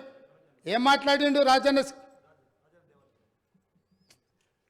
ఆ ప్రాజెక్టులకు అక్కడికి వెళ్ళి, నేను మీ ఊరు అల్లుడిని, మీరు మిడ్మానేరులో ముంపు బాధితులు, మీ అల్లుడు ఈరోజు తెలంగాణ రాష్ట్రానికి ముఖ్యమంత్రి అయిండు, మీకు అందరికీ న్యాయం చేస్తా, మీకు R&R ప్యాకేజ్ ఇస్తా, మీకు ఇండ్లు కట్టిస్తాని స్వయంగా తెలంగాణ రాష్ట్ర ముఖ్యమంత్రిగా ఆనాడు చంద్రశేఖరరావు గారు అక్కడికి వెళ్ళి మాట ఇచ్చిండ్రు. నేను ఈరోజు మిమ్మల్ని అడుగుతున్నా అధ్యక్ష, ఈ రోజు వరకు వాళ్ళు మళ్ళీ అదే వంట వార్పు చేస్తున్నారు, అదే రాస్తారోకలు చేస్తున్నారు, అదే ధర్నాలు చేస్తున్నారు. ఇదే పోలీసులు ఉమ్మడి రాష్ట్రంలో లాఠీ చార్జ్ చేసిన పోలీసులు వాళ్ళ మీద లాఠీ చార్జ్ చేస్తున్నారు. మా మంత్రి పొన్నం ప్రభాకర్ గారు ప్రతి నెల నిరసన కార్యక్రమాన్ని ఇప్పటి వరకు నిరసనలు కొనసాగిస్తూనే ఉన్నాడు. అన్నీ ఉన్న అల్లుడు నోట్లో శని ఉందన్నట్టుగా ఆ మిడ్మానేర్ ముంపు బాధితులకు 10 ఏళ్ళైనా న్యాయం జరగలేదు. ఇది న్యాయమా? ఇదేనా ఈ రైతులను ఆదుకునేదని నేను అడుగుతున్నా అధ్యక్ష. అదేవిధంగా ఆర్ఎండ్ఆర్ ప్యాకేజీలో ఇల్లు కోల్పోయిన వాళ్లకు, పేదవాళ్లకు ఇండ్ల పట్టాలు ఇస్తారు అధ్యక్ష. ఆ ఇండ్ల పట్టాలు రాజ్యసభ సభ్యులు జోగినపల్లి సంతోష్ కుమార్ 250 గజాలు ఇండ్ల పట్ట వారి పేదోడి కింద పట్ట తీసుకున్నాడు అధ్యక్ష. వారి సోదరిమణి నేను పేరు ప్రస్తావించదలుచుకోలేదు. ఎప్పుడో పెళ్ళైపోయి అత్తగారింటికి వెళ్ళిపోయినా వారి సోదరిమణికి కూడా ఇళ్ల పట్టాలు ఇచ్చారు అధ్యక్ష తెలంగాణ రాష్ట్ర ప్రభుత్వంలో. ఆర్ఎండ్ఆర్ ప్యాకేజ్ పేదలకు, అత్యంత నిరుపేదలకు ఇవ్వాల్సిన ఈ ప్యాకేజీలో ముఖ్యమంత్రి గారి కుటుంబమే నిబంధనలను ఉల్లంఘించి ఆర్ఎండ్ఆర్ ప్యాకేజ్లో ఇళ్ల పట్టాలు కూడా తీసుకున్నారంటే ఇంకా కూడా అక్కడ నిలబడి మమ్మల్ని దోషులుగా నిలబెట్టడానికో, ఉమ్మడి రాష్ట్రంలో సమైక్య పాలనలో జరిగిన తప్పిదాల గురించి ప్రస్తావించి మమ్మల్ని నిలదీయాలన్న ఆలోచన ఇది ఏ మేరకు సమంజసము అధ్యక్ష? మీరు ఒక్కసారి ఆలోచన చేయండి. అందుకే అధ్యక్ష నేను అనేది, ఒక్కసారి ఈ సభలో మాట్లాడాలి అంటే ఆత్మ పరిశీలన చేసుకోండి, గుండెల మీద చెయ్యి పెట్టుకోండి. మేం మాట్లాడుతున్న దాంట్లో న్యాయం ఉందా? మేం మాట్లాడుతున్నది ప్రజలు గమనిస్తున్నారు. ప్రజలు ఇంకా మమ్మల్ని ఇక్కడికైనా ఉంచినరు, ఇది కూడా ఉండాలనా లేదా అని ఇవాళ మీరు ఆలోచన చేయాల్సిన అవసరం ఉంది అధ్యక్ష. అదేవిధంగా కాంగ్రెస్ పార్టీ గురించి, ఇందిరమ్మ రాజ్యం గురించి, ఇందిరమ్మ రాజ్యం అంటే ఇదా అదా అని వారు మాట్లాడారు. ఇందిరమ్మ రాజ్యం అంటే రైతు రుణమాఫీ అధ్యక్ష. ఇందిరమ్మ రాజ్యం అంటే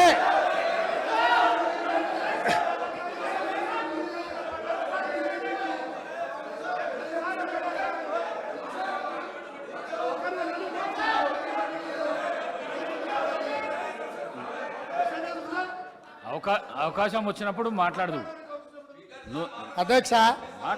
లీడర్ ఆఫ్ ది హౌస్ మాట్లాడేటప్పుడు అధ్యక్ష లీడర్ ఆఫ్ ది హౌస్ మాట్లాడేటప్పుడు డిస్టర్బ్ చేయకండి. మీకు అవకాశం వచ్చినప్పుడు మీరు మాట్లాడండి.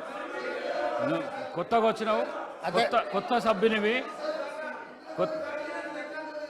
కొత్త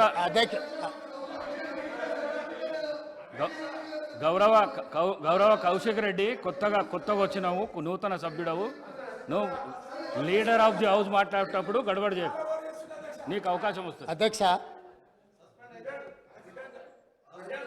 లేదు మనం అట్లేం లేదు, వాళ్ళు వినాల్సిందే, వాళ్ళకి ఇదే శిక్ష. వాళ్ళని ఎవరిని బయటికి పంపను, ఎవరిని పంపొద్దు అధ్యక్ష. దయచేసి మీకు విజ్ఞప్తి చేస్తున్నా, వాళ్ళని ఇక్కడ కూర్చోబెట్టి కఠోరమైన నిజాలు వాళ్ళు వినడం ద్వారా వాళ్ళలో పరివర్తన తీసుకురావాలన్నది ప్రభుత్వం యొక్క ఆలోచన. కాబట్టి వారిని ఎవరిని కూడా సభలో నుంచి బయటకు పంపించొద్దు అధ్యక్ష. అందుకే ఈరోజు ఇందిరమ్మ రాజ్యం గురించి పదే మాట్లాడుతున్నారు అధ్యక్ష. ఎస్, ఇందిరమ్మ రాజ్యం తెస్తాం సోనియమ్మ నాయకత్వంలో. ఖచ్చితంగా ఈ రాష్ట్రంలో ఇందిరమ్మ రాజ్యం అంటే పేదలకు ఇందిరమ్మ ఇండ్లు ఇస్తాం, భూమి లేని దళితుల గిరిజనులకు అసైన్మెంట్ భూములు ఇస్తాం, పోడు భూముల పట్టాలు ఇస్తాం, పేదలు చదువుకునే విద్యార్థులకు ఫీజు రియంబర్స్మెంట్ ఇస్తాం, వైద్యం అందించలేని నిరుపేదలకు ప్రాణాలు పోతుంటే కుటుంబ సభ్యులుగా ఆదరించి రాజీవ్ ఆరోగ్యశ్రీ పథకాన్ని అందుబాటులోకి తీసుకొస్తాం. ఇందిరమ్మ రాజ్యం అంటే మైనారిటీలకు సచార్ కమిటీ నివేదిక ప్రకారం దళితులతో సమానంగా వాళ్ళు ఇబ్బందులను ఎదుర్కొంటున్నారంటే మైనారిటీలకు 4% రిజర్వేషన్ ఇస్తాం అధ్యక్ష.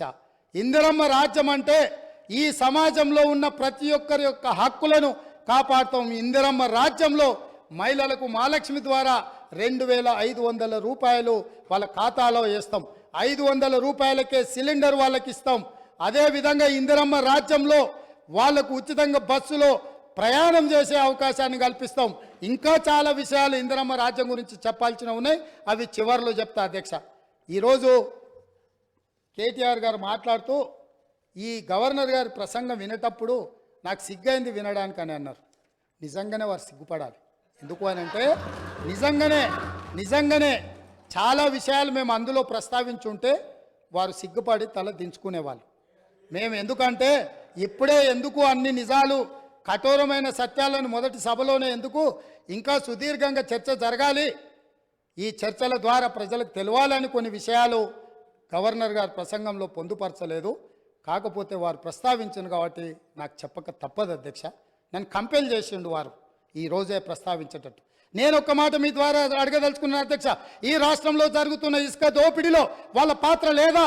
లక్షలాది వేలాది లారీలలో ఇసుక దోపిడీకి పాల్పడుతుంటే నేరెళ్లలో, సొంత నియోజకవర్గంలో నేరెళ్లలో ఇసుక దోపిడీకి పాల్పడుతుంటే ఇసుక లారీలు దళితుల మీద ఎక్కించి తొక్కి చంపుతుంటే ఆ దళితులు నిరసన తెలిపినందుకు ఇసుక దోపిడీలో నేరెళ్లలో నిరసన తెలిపిన దళితులను పోలీసులను పెట్టి నిర్బంధించి పోలీస్ స్టేషన్లో పెట్టి కరెంటు షాకులు పెట్టి సంసారానికి పనికి రాకుండా హింసించినందుకు, ఇసుక దోపిడీకి పాల్పడి ఇసుక లారీలతో దళితులను తొక్కిచ్చి చంపించినందుకు ప్రశ్నించిన దళితులను పోలీస్ స్టేషన్లో పెట్టి పోలీస్ కరెంటు షాకులతో కొట్టి సంసార జీవితానికి పనికి రాకుండా చేస్తే తెలంగాణ రాష్ట్రం ఇచ్చిన లోక్సభ స్పీకర్గా మీరా కుమారి గారిని మా మిత్రుడు పొన్నం ప్రభాకర్ గారు ఆ దళితులను పరామర్శించడానికి తను చట్టం చేసి బిల్లు పాస్ చేసి తెలంగాణ రాష్ట్రం ఇచ్చిన మీరా కుమారి గారు ఆ కుటుంబాలను పరామర్శించడానికి వస్తే పోలీసులను పెట్టి అడ్డుకొని వారిని అవమానించినందుకు సిగ్గుతో తల వంచుకోవాల్సిందే. అదేవిధంగా అధ్యక్ష, ఈ రాష్ట్రంలో రైతు రాజ్యం అని చెప్పిన ఈ ప్రభుత్వం నిజంగానే రైతు రాజ్యం అయితే ఖమ్మంలో గిట్టుబాటు ధర కోసం నిరసన తెలిపినందుకు ఖమ్మంలో రైతులను అరెస్టు చేసి కోర్టుకు తీసుకుపోయేటప్పుడు అంతర్జాతీయ తీవ్రవాదులక నేరగాళ్ళక బేడీలు వేసి నడిపించిన చరిత్ర కనీసం ఆ తల్లిదండ్రులు జైల్లో ఉంటే చంటి పిల్లల్ని సంకలో పెట్టుకొని ఒక ఆడబిడ్డ తన భర్తను కలవడానికి వస్తే పోలీసులు అడ్డుకున్నారు. ఇవాళ గిట్టుబాటు ధర అడిగిన రైతులను బేడీలేసినందుకు సిగ్గుతో తల వంచుకోవాలి ప్రభుత్వం అని చెప్పి, ఆనాటి ప్రభుత్వం అని చెప్పి నేను ఈరోజు చెప్పదలుచుకున్నా అధ్యక్ష. అదేవిధంగా అధ్యక్ష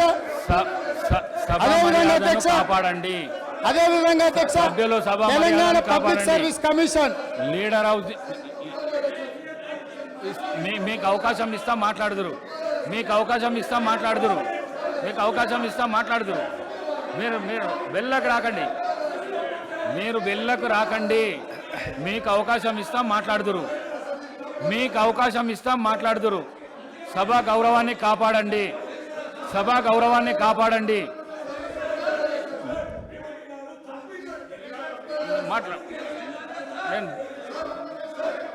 అధ్యక్ష, చాలా రోజులు చర్చలు ఉన్నాయి. సభ ఈ రోజుతోనే అధ్యక్ష, ఈ సభ మీ అనుమతితో మీ సీట్లలో మీరు గౌరవ సభ్యులు మీ సీట్లలో మీరు పోతే మీకు అవకాశాన్ని కలిగిస్తా నేను. అధ్యక్ష, ఈ సభను మీ అనుమతితో ఇంకా కొంతకాలం చర్చలు కొనసాగిద్దాము. అప్పుడు వాళ్ళు ఏమేమి కావాలనో, ఏమేమి అడగదలుచుకున్నారో, ఏమేమి చెప్పదలుచుకున్నారో విందాము. ఈ ప్రభుత్వంలో 10వ తరగతి పరీక్షలు అధ్యక్ష, ఈ ప్రభుత్వము 10వ తరగతి పరీక్షలు నిర్వహించలేక 10వ తరగతి ప్రశ్నపత్రాలు మీకు అవకాశం ఇస్తాము. సభా మర్యాదను కాపాడండి. మీకు అవకాశం నేను ఇస్తా. మీ సీట్లకు మీరు వండి గౌరవ సభ్యులు మీ సీట్ ఇస్తా. స్పీకర్ సార్ ముఖ్యమంత్రి గారు స్పీకర్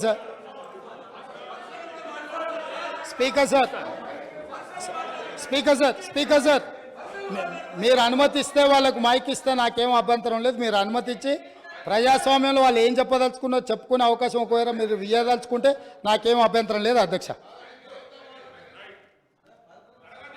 తొలగించడానికి ప్రయత్నం చేయాలి. ఆనాడు 69 తెలంగాణ ఉద్యమంలో ఎంతోమంది అమరులై కేంద్ర ప్రభుత్వంతో కొట్లాడి నిటారుగా నిలబడి సాధించుకున్న జోనల్ విధానం ద్వారా ఉద్యోగ ఉపాధి అవకాశాలలో తెలంగాణ వాటాను కోటాను నిర్ణయం చేసి జోనల్ విధానం తీసుకొస్తే ఈ 18 జూలై 1990 ఆనాడు మంత్రిగా ఉన్న శ్రీ గౌరవనీయులైన కల్వకుంట్ల చంద్రశేఖరరావు గారి ప్రసంగంలోని పాఠం ఇది. వారికి తెలంగాణ ప్రజల పట్ల తెలంగాణ విధానాల పట్ల ఉన్న నిబద్ధత. ఈరోజు వాళ్ళు ఇక్కడ వచ్చి వారి వారసులం మేము, మా అంత ప్రబుద్ధులే లేరు, మా అంత గొప్ప ఉద్యమకారులే లేరు, తెలంగాణ అంటే మేమంటే తెలంగాణ అని గొప్పలు చెప్పుకునే వాళ్ళు ఇదే సభలో ఇక్కడే నిలబడి కల్వకుంట్ల చంద్రశేఖరరావు గారు మాట్లాడిన ప్రసంగం ఇది. ఇట్లా మాట్లాడినందుకు వారి తరఫున ఇక్కడ మాట్లాడిన వాళ్ళు మొదట తెలంగాణ ప్రజలకు క్షమాపణ చెప్పి జోనల్ విధానాన్ని 6 సూత్రాల విధానాన్ని వ్యతిరేకించినందుకు తెలంగాణ ప్రజలకు క్షమాపణ చెప్పి మాట్లాడితే బాగుంటుంది. చరిత్ర వెనకెళ్ళి తవ్వడం మొదలు పెడితే ఆ సమాధులల్లో మీరు కూరుకుపోతారు, మళ్ళీ బయటికి కూడా రారు. కాబట్టి పదే గతాన్ని తవ్వడం ఎత్తిపోయడం అంటూ మొదలు పెడితే ఈ పక్క నుంచి మేము ఎత్తిపోయడం మొదలు పెడితే మీరు తట్టుకోలేరు. అందుకే 2 జూను 2014 నుంచి తెలంగాణ రాష్ట్రం ఏర్పడ్డ తర్వాత జరిగిన పరిణామాల మీద మొదటి 9.5 సంవత్సరాలు మీరు పరిపాలన అందించారు. రాబోయే 10 సంవత్సరాలు మేము పరిపాలన అందించబోతున్నాం. ఇందులో సహేతుకమైన సూచనల్ని సలహాలని మీరు ఇవ్వడానికి ముందుకు రావాలి అని చెప్పి నేను వారికి గుర్తు చేస్తున్నా అధ్యక్ష. అదేవిధంగా అధ్యక్ష, ఈరోజు ఈ తెలంగాణ రాష్ట్రంలో మనం నిర్ధారించుకున్న విధానాలు అత్యంత క్లిష్టమైనవి, బాధ్యతాయుతమైనవి. ఈ 6 గ్యారంటీలు మేమే గుర్తు చేసుకున్నామని కాదు, ఈరోజు వారు కూడా బైబుల్ లాగానో గీత లాగానో ఖురాన్ లాగానో పవిత్రంగా చేతిలో పట్టుకొని తిరగవలసిందే. ఈ 6 గ్యారంటీల నుంచి ఎవరు తప్పించుకోలేరు. ప్రతిరోజు శ్రీరామ జపం చదివినట్టు, లేకపోతే ఖురాన్ పఠించినట్టు, బైబిల్ని చదివినట్టు ప్రతిరోజు మేము ఇచ్చిన 6 గ్యారంటీలను వాళ్ళ చేత ఈ సభలో వెల్లువేయించే బాధ్యత నాది అధ్యక్ష. ప్రతిరోజు వాళ్ళతో మాట్లాడిపిస్తా. ఎందుకు అనంటే వాళ్లకు కూడా పథకాలలో ఉన్న గొప్పతనం అర్థం కావాలి, అర్థం చెయ్యాలి. అందుకే మీరు మిమ్మల్ని విజ్ఞప్తి చేస్తున్నా, రిక్వెస్ట్ చేస్తున్నా, వాళ్లకు అవసరమైనప్పుడు మైక్ ఇచ్చి వాళ్ళని ఎప్పటికప్పుడు మాట్లాడించాల్సిందిగా నేను కోరుకుంటున్నాను అధ్యక్ష. అదే విధంగా అధ్యక్ష, గవర్నర్ ప్రసంగము కాంగ్రెస్ పార్టీ మేనిఫెస్టో లాగానే ఉందని మరి పెద్దలు చాలా అనుభవజ్ఞులు కడియం శ్రీహరి గారు, వారి పట్ల నాకు గౌరవం ఉంది.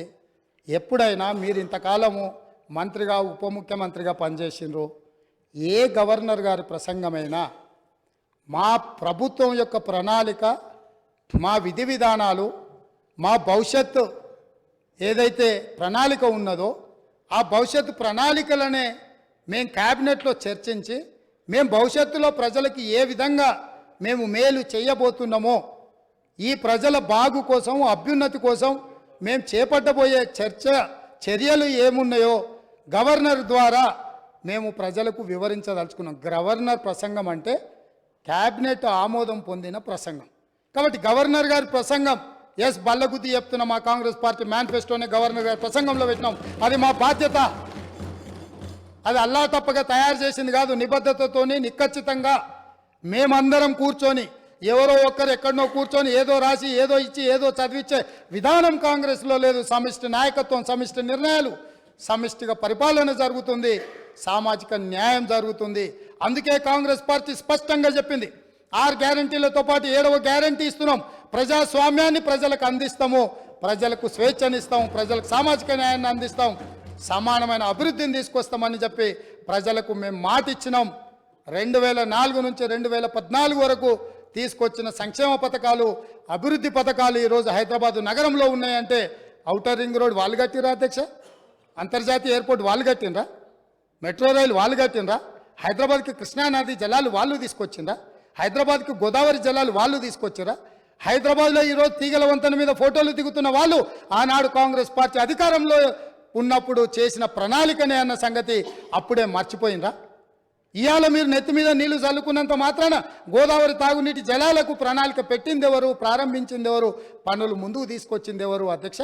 ప్రాణహిత చేవెళ్ల ప్రాజెక్టును ఆనాడు దేవేందర్ గౌడ్ గారు పాదయాత్ర చేసి తెలంగాణ ప్రజలకు ప్రాణహిత చేవెళ్ల ప్రాజెక్టు కావాలి అని అంటే ఒక తెలంగాణ బిడ్డగా దేవేందర్ గౌడ్ గారు కాంగ్రెస్ పార్టీ కాకపోయినా ఆనాటి కాంగ్రెస్ పార్టీ ఈ ప్రాజెక్టు ద్వారా 14 లక్షల ఎకరాలకు 38,400 కోట్ల రూపాయలతోటి నీళ్లు ఇవ్వాలని ఉక్కు సంకల్పంతో డాక్టర్ బాబాసాహెబ్ అంబేద్కర్ ప్రాణహిత చేవెళ్ళ ప్రాజెక్టును ప్రారంభించారు.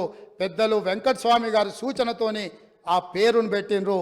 పనులు ప్రారంభించి చేవెళ్లలో అర్ధాంతరంగా ఆగిపోయిన పనులకు ఎవరు బాధ్యత తీసుకుంటారని నేను అడుగుతున్నా అధ్యక్ష.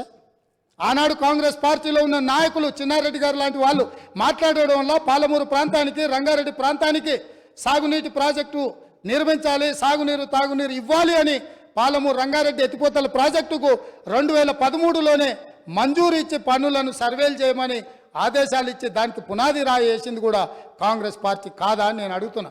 ఉమ్మడి రాష్ట్రంలో చివరి జీవో నెంబర్ 69 నారాయణపేట కొడంగల్ ఎత్తిపోతల పథకానికి 8.5 టీఎంసీలతో 1,500 కోట్ల రూపాయలతో 1,07,000 ఎకరాలకు సాగునీరు తాగునీరు ఆ ప్రాంతానికి అందించాలని ప్రాజెక్టు ఆమోదిస్తే నికర జలాల కేటాయింపుతోనే ఆనాడు గవర్నర్ గారు జీవో ఇస్తే ఆ జీవోను ఈనాటి వరకు తుంగలు తొక్కిపెట్టి నారాయణపేట కొడంగల్ ప్రాంతాన్ని ఎడారిగా మార్చింది వాళ్ళు కాదా?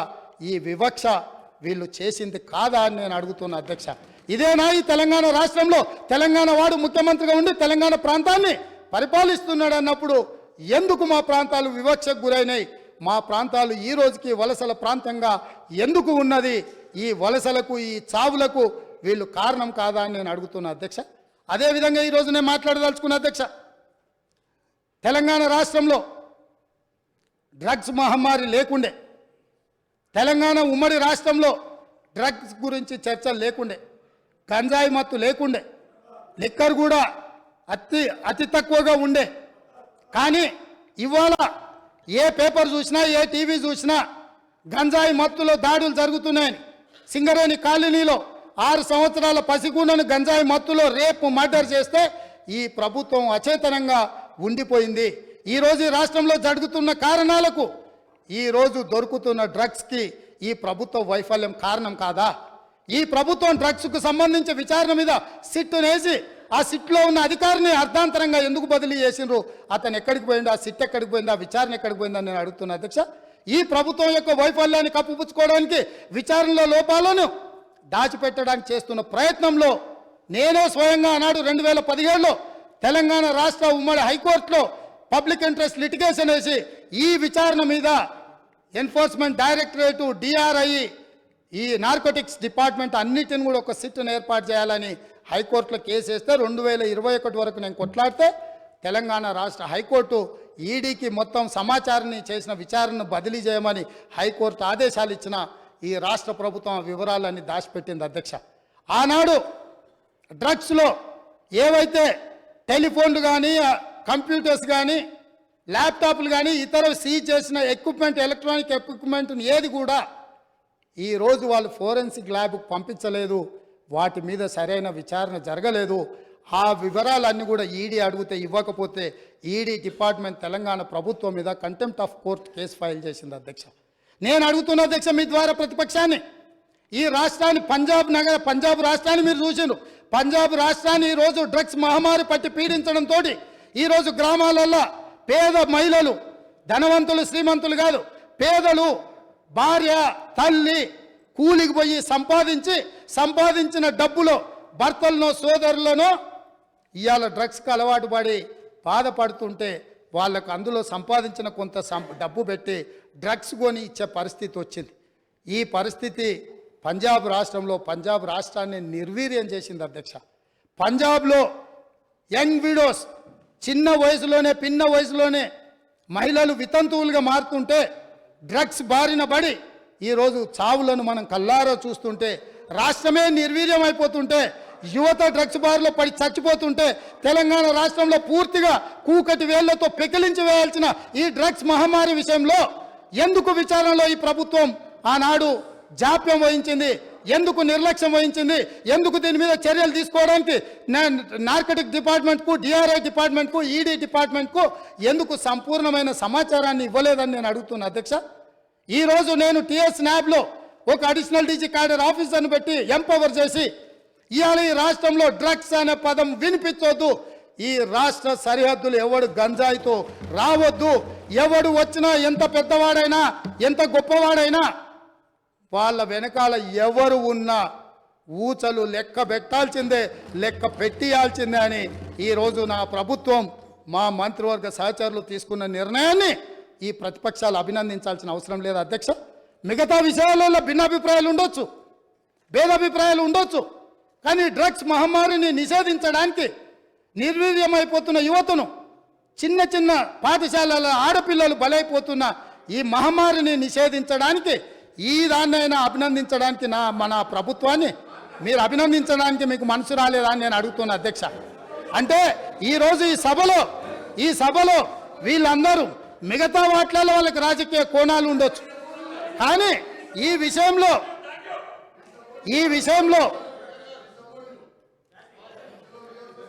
రన్నింగ్ కామెంట్ చేయకండి దయచేసి ప్లీజ్. సార్ పాపం తెలియక అట్లా అంటుండు, కానీ తర్వాత ఆయనకుండే బాధలు ఆయనకుంటాయి. ఎందుకంటే ఎవరైతే ఈ అంశం మీద పూర్తి స్థాయిలో మాట్లాడినరో వారు బాధ్యత తీసుకొని మిగతా విషయాలలో మాకు భిన్నాభిప్రాయాలు ఉన్నా డ్రగ్స్ నిర్మూలన విషయంలో, మత్తు పదార్థాలను నిషేధించడంలో, గంజాయి ఇతర మత్తు పదార్థాలను ఈ రాష్ట్ర సరిహద్దులను దాటి లోపలికి రానివ్వకుండా కంచేసి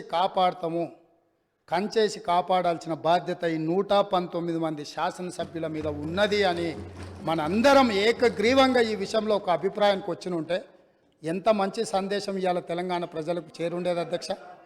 కాళ్ళు వనకాలి అధ్యక్ష. ఎవరైనా ఈ రాష్ట్రంలో గంజాయి కానీ, కొకైన్ కానీ, హెరాయిన్ కానీ ఇట్లాంటివి రకరకాల ఎన్నో పేర్లు పలకడానికి కూడా నాకు రాదు అధ్యక్ష. వీటన్నిటినీ 100% ఉక్కు పాదంతో అణిచివేస్తాం, ఎంత వాళ్ళున్నా బొక్కలేస్తామనే నిబద్ధతతో మా ప్రభుత్వం పనిచేయబోతుంది. దీనికైనా వాళ్ళు పూర్తి స్థాయిలో మద్దతు పలకాలి అని చెప్పి మీ ద్వారా వారికి విజ్ఞప్తి చేస్తున్నా అధ్యక్ష. అదేవిధంగా అధ్యక్ష,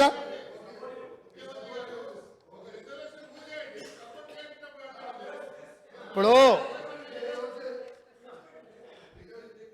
గవర్నర్ గారి ప్రసంగంలోనే ఈ అంశాన్ని స్పష్టంగా ప్రస్తావించిన వారు ఎంతసేపు మాట్లాడినరో మీరు సమయం తీయండి. మా సభ్యులు ఎంతసేపు మాట్లాడినరో, టీఆర్ఎస్ సభ్యులకు ఎంతసేపు సమయం ఇచ్చినరో రెండు పోల్చి చూడండి అధ్యక్ష. ఈ విషయంలో మనకు భిన్నాభిప్రాయాలు, భేదాభిప్రాయాలు ఉండాల్సిన అవసరం ఏముంది అధ్యక్ష? ఏమన్నా ఉందా అధ్యక్ష? ఇందులో నేను ఏమైనా ఎవరికైనా నష్టం జరిగే విధంగా, లేకపోతే వాళ్ళ కష్టం జరిగే విధంగా ఏమన్నా ప్రభుత్వం నిర్ణయం తీసుకుంటుందా అధ్యక్ష? ఇందులో కలిసి రావడానికి ఉన్న ఇబ్బంది ఏంది అధ్యక్ష? నాకు అర్థం కాలే. అందుకే వారికి అవసరమైతే ఇప్పుడు అడగట్లేదు అధ్యక్ష మైకు. ఒకవేళ ఇప్పుడు నేను ఇంతసేపు మాట్లాడినా మైక్ అడిగినుంటే మీరు మైక్ ఇచ్చుంటే వారు మాట్లాడడానికి మైకు తీసుకొని ముందుకు వస్తే ఇవ్వండి అధ్యక్ష. ఇది ఒక మంచి కాజ్ కదా. ఈ ఒక్క మంచి కాజ్కి వారిని ముందుకు వచ్చేదానికి మైక్ ఇవ్వండి అధ్యక్ష. గౌరవ కేటీఆర్ గారు. స్పీకర్స్ ఆయనకు బ్రేక్ తీసుకోవాలంటే బ్రేక్ తీసుకోమన్నాడు సార్, మాకేం అభ్యంతరం లేదు. మాట్లాడి అలసిపోయినట్టున్నారు, మాకేం అభ్యంతరం లేదు. కానీ అధ్యక్ష, వారేదో కొత్తగా ఏదో చేసినట్టు డ్రగ్స్ విషయంలో అధ్యక్ష, మా ముఖ్యమంత్రి గారు, మా గౌరవ పెద్దలు, మా పార్టీ అధ్యక్షులు, ఈరోజు లీడర్ ఆఫ్ ఆపోజిషన్ కేసీఆర్ గారు, వారు పాపం మరి ఫాలో అవుతారా లేదా వార్తలు నాకు తెలియదు, కానీ సివి ఆనంద్ గారు అనే అడిషనల్ డైరెక్టర్ జనరల్ ఆఫ్ పోలీస్ని టీఎస్ న్యాబ్ అనేది ఏర్పాటు చేసిందే మా ప్రభుత్వం. Telangana state anti narcotics bureau ఏర్పాటు చేసిందే మా ప్రభుత్వం. ఏర్పాటు చేయడమే కాదు, సివి ఆనంద్ గారిని అపాయింట్ చేయడమే కాకుండా దాదాపు 9 నెలల కిందటనే ఆ కార్యాచరణ కూడా ప్రారంభించి మొత్తం అన్ని జిల్లాల ఎస్పీలు, ఇప్పుడు వారు చెప్పారు కదా ముఖ్యమంత్రి గారు, మొత్తం ఒక పూచిక పుల్ల గదులొద్దు, అసలు గంజాయి అనేది కనబడొద్దు అన్న మాట ఏదైతే వారు చెప్పినారు అధ్యక్ష. పంజాబ్ గురించి కూడా గొప్పగా చెప్పారు అధ్యక్ష. మరి పంజాబ్లో నిన్న మొన్నటి దాకా ఉన్నది కాంగ్రెస్ ప్రభుత్వమే అధ్యక్ష, వారు మర్చిపోయినట్టున్నారు. పంజాబ్ ఇవాళ మత్తులో మునిగిపోతోంది, యంగ్ విడోస్ అనేది అయితే మాట్లాడారో అక్కడ ఉన్నదంతా కాంగ్రెస్ ప్రభుత్వమే. ఉడతా పంజాబ్ అనే సినిమా వచ్చింది కూడా మీ కాంగ్రెస్ ప్రభుత్వంలో, అది కూడా తెలుసుకోండి అధ్యక్ష. భిన్నాభిప్రాయం ఉంది అన్నారు, ఎక్కడుంది అధ్యక్ష భిన్నాభిప్రాయం? అధ్యక్ష, మేము ఒకవేళ భిన్నాభిప్రాయం ఉంటే మా ప్రభుత్వం ఎందుకు పెడుతుంది అధ్యక్ష? Telangana state anti narcotics bureau ఎందుకు పెడుతుంది? ఎందుకు సివి ఆనంద్ లాంటి కాంపిటెంట్ ఆఫీసర్ని పెడుతుంది?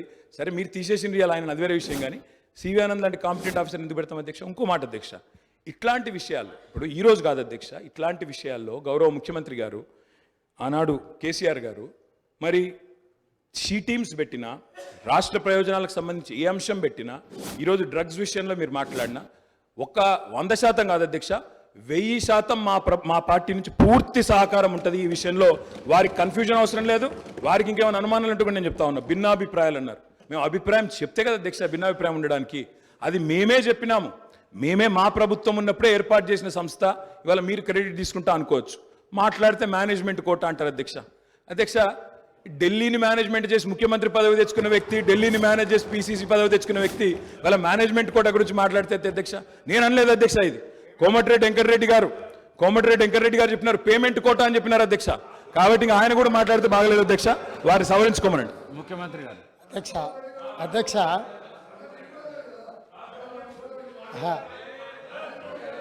అధ్యక్ష సభ్యుడికి ఇట్లయినా పరివర్తన వస్తుందేమని నేను అనుకున్నా.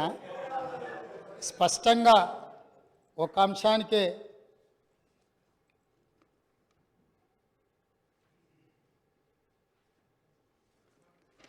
సభ్యుడు ఈ ఒక్క అంశానికే పరిమితమయ్యి స్పష్టంగా ముందుకొచ్చి ఇతర అంశాల పట్ల చర్చ జరగకుండా దీనికి మద్దతు ఇస్తారని నేను ఆశించిన. సో నన్ను నిరాశపరిచింది. మళ్ళీ సేమ్ రిటారిక్ పొలిటికల్ అలిగేషన్ చేసే ప్రయత్నం చేసిండ్రు.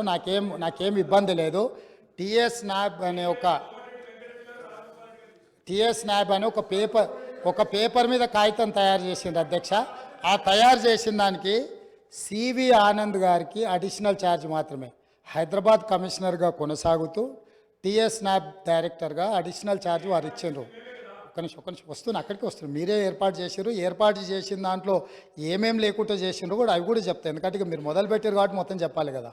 సో అడిషనల్ ఛార్జ్ ఇవ్వడంతో ఆయన ఇక్కడ అక్కడ దృష్టి పెట్టలేకపోయింది. ఒకటి, వాళ్ళు ఒక స్టాఫ్ ప్యాటర్న్ వర్కౌట్ చేసి ఇచ్చారు. 301 మంది సిబ్బంది కావాలా, ఈ సిబ్బందిని అంతా మాకు ఇవ్వాలి, దీన్ని నిషేధించాలని ప్రభుత్వానికి నివేదిక ఇచ్చారు. 10% సిబ్బందిని కూడా వాళ్ళకి ఇవ్వలే. 29 కోట్ల రూపాయలు వాహనాల కొనుగోలు కానీ ఇతర ఆఫీస్కు సంబంధించిన అంశాలను మాకు ఏర్పరచుకోవడానికి 29 కోట్ల రూపాయలు బడ్జెట్ కావాలని రాష్ట్ర ప్రభుత్వానికి అడిగారు. ₹1 కూడా ఈ రోజు వరకు ఇవ్వలే. టిఎస్ నాబ్ అనే ఒక పేపర్ సంస్థను ఏర్పాటు చేసి దానికి అడిషనల్గా ఒక ఏడీజీ సిటీ కమిషనర్ గారిని పెట్టి ఆ సంస్థను నిర్వీర్యం చేసిండ్రు. కాబట్టి నేను అవన్నీ విమర్శల జోలికి వెళ్ళలే. కాకపోతే వారు ఇప్పుడు చెప్పిండ్రు కాబట్టి నేను ఇవన్నీ చెప్పాల్సి వస్తుంది. అందుకే ఈరోజు నేను ఫుల్ టైం ఏడీజీని దానికి వేసినాను. ఇమ్మీడియట్గా 29 కోట్లు కాదు, అవసరమైతే మీరు 50 కోట్లు తీసుకోండి. ఇది నా రాష్ట్ర భవిష్యత్తు, ఇది మన పిల్లల భవిష్యత్తు. ఇవాళ మన కుటుంబంలో మనం ఏ విజయం సాధించినా, ఏ స్థాయికి ఎదిగినా తెలిసి తెలియని వయసులో పిల్లలు ఇట్లాంటి వాటిని బారిన పడితే మన కుటుంబాలు అన్నీ కూడా ఆ దుఃఖాన్ని లెక్క కూడా పెట్టలేం. ఈరోజు ఎన్నో పాఠశాలల ఈరోజు ఇట్లాంటి ఫిర్యాదులు వస్తున్నాయి. నేను వాటన్నిటి గురించి ఎక్కువ ప్రస్తావించదలుచుకోవాలి ఇక్కడ, ఎందుకనంటే వాళ్ళు ఎంతో రెప్యుటేషన్ ఎంతో కష్టపడి సంపాదించుకున్నారు. ఎవరి మీద ఎక్కడ ఏ పాఠశాలలలో ఏమి ఇబ్బందులు ఉన్నాయనే వివరాలు నేను ఇక్కడ సభలో చెప్పదలుచుకోలేదు. ఎందుకనంటే ఆ కుటుంబాలకు కానీ లేకపోతే ఆ పాఠశాలలకు కానీ కాలేజీలకు కానీ రెప్యుటేషన్ దెబ్బతింటుంది. గత ప్రభుత్వం పేపర్ మీద తెలంగాణ స్టేట్ యాంటీ నార్కటిక్ బ్యూరోను స్టార్ట్ చేసింది నిజం, దానికి ఒక హైరార్కీని డిసైడ్ చేసింది నిజం, దానికి అడిషనల్ ఛార్జ్ చేసి తూతూ మంత్రంగా చేసింది నిజం. వాళ్ళు 29 కోట్ల రూపాయలు అడిగితే ₹1 కూడా ఇవ్వండి నిజం. వీటన్నిటిని సమీక్షించి, అందుకే నేను ఏమంటున్నా అంటే ఈ ఒక్క విషయంలో విమర్శల జోలికి వెళ్లకుండా ఈ తెలంగాణ సమాజాన్ని ఒక బలమైన సమాజంగా, ఈ తెలంగాణ సమాజం అంటే ఒక ఉద్యమాల గడ్డ, తరతరాలుగా మనము నిటారుగా నిలబడి కొట్లాడిన చరిత్ర ఉన్న గడ్డ. ఇవాళ ఈ గడ్డ మీద గంజాయి మొక్కలు మొలుస్తుంటే, గంజాయి వనాలు పెరుగుతుంటే ఎక్కడెక్కడోడో ఇక్కడికొచ్చి పక్క రాష్ట్రాల్లోడు పక్క దేశాలోడు వివిధ మాదక ద్రవ్యాలు ఇక్కడికి తీసుకొచ్చి మన పిల్లలకు నేర్పి మన పిల్లలు మన రాష్ట్ర భవిష్యత్తును నాశనం చేస్తుంటే ఇక్కడ కూడా మనం రాజకీయాలు చర్చించుకుంటూ ఉంటే సమాజం మనల్ని క్షమించదు. దయచేసి ఒక్క విషయంలో సభలో ఉన్న అన్ని పార్టీలను నేను విజ్ఞప్తి చేస్తున్నా, అది భారతీయ జనతా పార్టీ కావచ్చు, ఎంఐఎం కావచ్చు, సిపిఐ కావచ్చు, సభలో ప్రాతినిధ్యం లేని రాజకీయ పార్టీలకు కూడా నేను వేదిక మీద నుంచి విజ్ఞప్తి చేస్తున్నా, ఇది మన సమాజానికి పట్టిన చీడ పీడ, దీన్ని తొలగించడంలో పూర్తిగా నిషేధించడంలో మీ అందరి మద్దతు ఈ రాష్ట్ర ప్రభుత్వానికి అవసరం ఉన్నది. అవసరమైన సహకారాన్ని అందించాల్సిందిగా సభాపక్ష నాయకుడిగా మీకు అందరికీ విజ్ఞప్తి చేస్తున్నా అధ్యక్ష. అదేవిధంగా అధ్యక్ష, ఇంకా చాలా రోజులు మనం చాలా విషయాలు చర్చించుకోవాలి, మాట్లాడుకోవాలి. చాలా విషయాలు నేను ప్రస్తావించదలుచుకున్న విషయాలు ఉన్నాయి. నేను ఒక మాట మీ ద్వారా 6 గ్యారంటీల విషయంలో ఇందిరమ్మ రాజ్యంని ఏర్పాటు చేయడంలో దళితులకు, గిరిజనులకు, బడుగు బలహీన వర్గాలకు, మైనారిటీలకు, మహిళలకు, విద్యార్థులకు, నిరుద్యోగ యువకులకు, ఉద్యమకారులకు, అమరవీరుల కుటుంబాలకు 100% ఈ ప్రభుత్వంలో న్యాయం జరుగుతుంది. ఈ ప్రభుత్వము తెలంగాణ ప్రజలకు స్వేచ్ఛనిస్తుంది. ఈ ప్రభుత్వం తెలంగాణ ప్రజలకు సామాజిక న్యాయం చేస్తుంది. మా మంత్రివర్గ కూర్పు చూస్తేనే ఈరోజు సామాజిక న్యాయం ఎట్లుంటుందో మీకు అర్థమై ఉండొచ్చు. ఈరోజు ఇందిరమ్మ ఇంట్లో ఈ రోజుకు ఉన్న ఇందిరమ్మ ఇంట్లో ఈరోజు మీరు ఇక్కడ నుంచి వెళ్ళి చూడొచ్చు. ఖానాపూర్ ఎమ్మెల్యే వెడమ బొజ్జు ఆనాడు ఇందిరమ్మ ఇచ్చిన ఇంట్లోనే ఉంటూ ఈరోజు ఎమ్మెల్యేగా ఈ సభలో కాలు పెట్టిండు. ఒక బలహీన వర్గాలకు సంబంధించిన బీర్ల ఐలయ్య ఈరోజు ఇందులో కాలు పెట్టిండు. ఒక ఈర్లపల్లి శంకరయ్య షాద్నగర్ నుంచి రజక కుటుంబం నుంచి వచ్చిన వాడు ఈ శాసనసభలోకి రావడం జరిగింది. ఇట్లా చెప్పుకుంటూ వెళ్తే అత్యంత పేదలు, నిరుపేదల నుంచి వచ్చిన వాళ్లకు ప్రజలతో ఉన్న సంబంధాలు, అనుబంధాలతోని మందుల శామ్యుల్ మీరు అణిచివేసి తెలంగాణ ఉద్యమంలో ఉండి మీతో ఉద్యమంలో మొదటి నుంచి చివరి వరకు ఉన్న మందుల శామ్యుల్ని మీరు అనాథగా వదిలేస్తే 50,000 రూపాయల నగదు లేకపోయినా 52,000 ఓట్లతోని కాంగ్రెస్ పార్టీ మల్లికార్జున ఖర్గే, సోనియమ్మ గారి నాయకత్వంలో ఎమ్మెల్యేని చేసి ఈ సభలోకి మందుల శామ్యుల్ని తెలంగాణ ఉద్యమకారుణ్ణి ఈ కాంగ్రెస్ పార్టీ తీసుకొచ్చింది. అధ్యక్ష, కాంగ్రెస్ పార్టీ చిత్తశుద్ధిని ఈ దేశంలో ప్రజలు ఆలోచన చేయనప్పుడు, ఈ దేశంలో ప్రజలకు స్వతంత్రం కావాలి అని అందరికి అవగాహన లేనప్పుడే ఈ దేశ ప్రజలకు స్వేచ్ఛనివ్వాలి, స్వతంత్రం తీసుకురావాలి అని కాంగ్రెస్ పార్టీని ప్రారంభించి ఆగస్టు 15, 1947లో ఈ దేశానికి స్వతంత్రం సాధించిన పార్టీ కాంగ్రెస్ పార్టీ. నిజాం రజాకర్ల పరిపాలనలో ఉన్న ఈ ప్రాంతాన్ని విముక్తి కలిగించాలి అని సాయుధ రైతాంగ పోరాటంలో ఈ ప్రాంతంలో నిటారుగా నిలబడి వేలాది మంది నేల కొరుగుతున్నప్పుడు ఈ నేల తల్లి తడిసి ముద్దై మా కమ్యూనిస్టు సోదరులు, ఆనాటి స్టేట్ కాంగ్రెస్ సోదరులు అందరూ ఏకోన్ముఖమై రాజ్యం మీద, రాజు మీద వీరోచితంగా పోరాటం చేస్తున్నప్పుడు ఈ ప్రజలకు విముక్తి కలిగించాలి, ఈ ప్రజలకు స్వేచ్ఛనివ్వాలి, స్వతంత్రాన్ని ఇవ్వాలి అని చెప్పి ఆనాడు పండిత్ జవహర్లాల్ నెహ్రూ గారు ప్రధానమంత్రిగా ఉన్నప్పుడు కేంద్ర హోంశాఖ మంత్రి సర్దార్ వల్లభాయ్ పటేల్ ఈ ప్రాంత ఉమ్మడి హైదరాబాద్ రాష్ట్రానికి ఆ రోజు విముక్తి కలిగించి భారతదేశంలో కలుపుకొని స్వతంత్రాన్ని ఈ ప్రాంతానికి ఇచ్చిన పార్టీ కాంగ్రెస్ పార్టీ.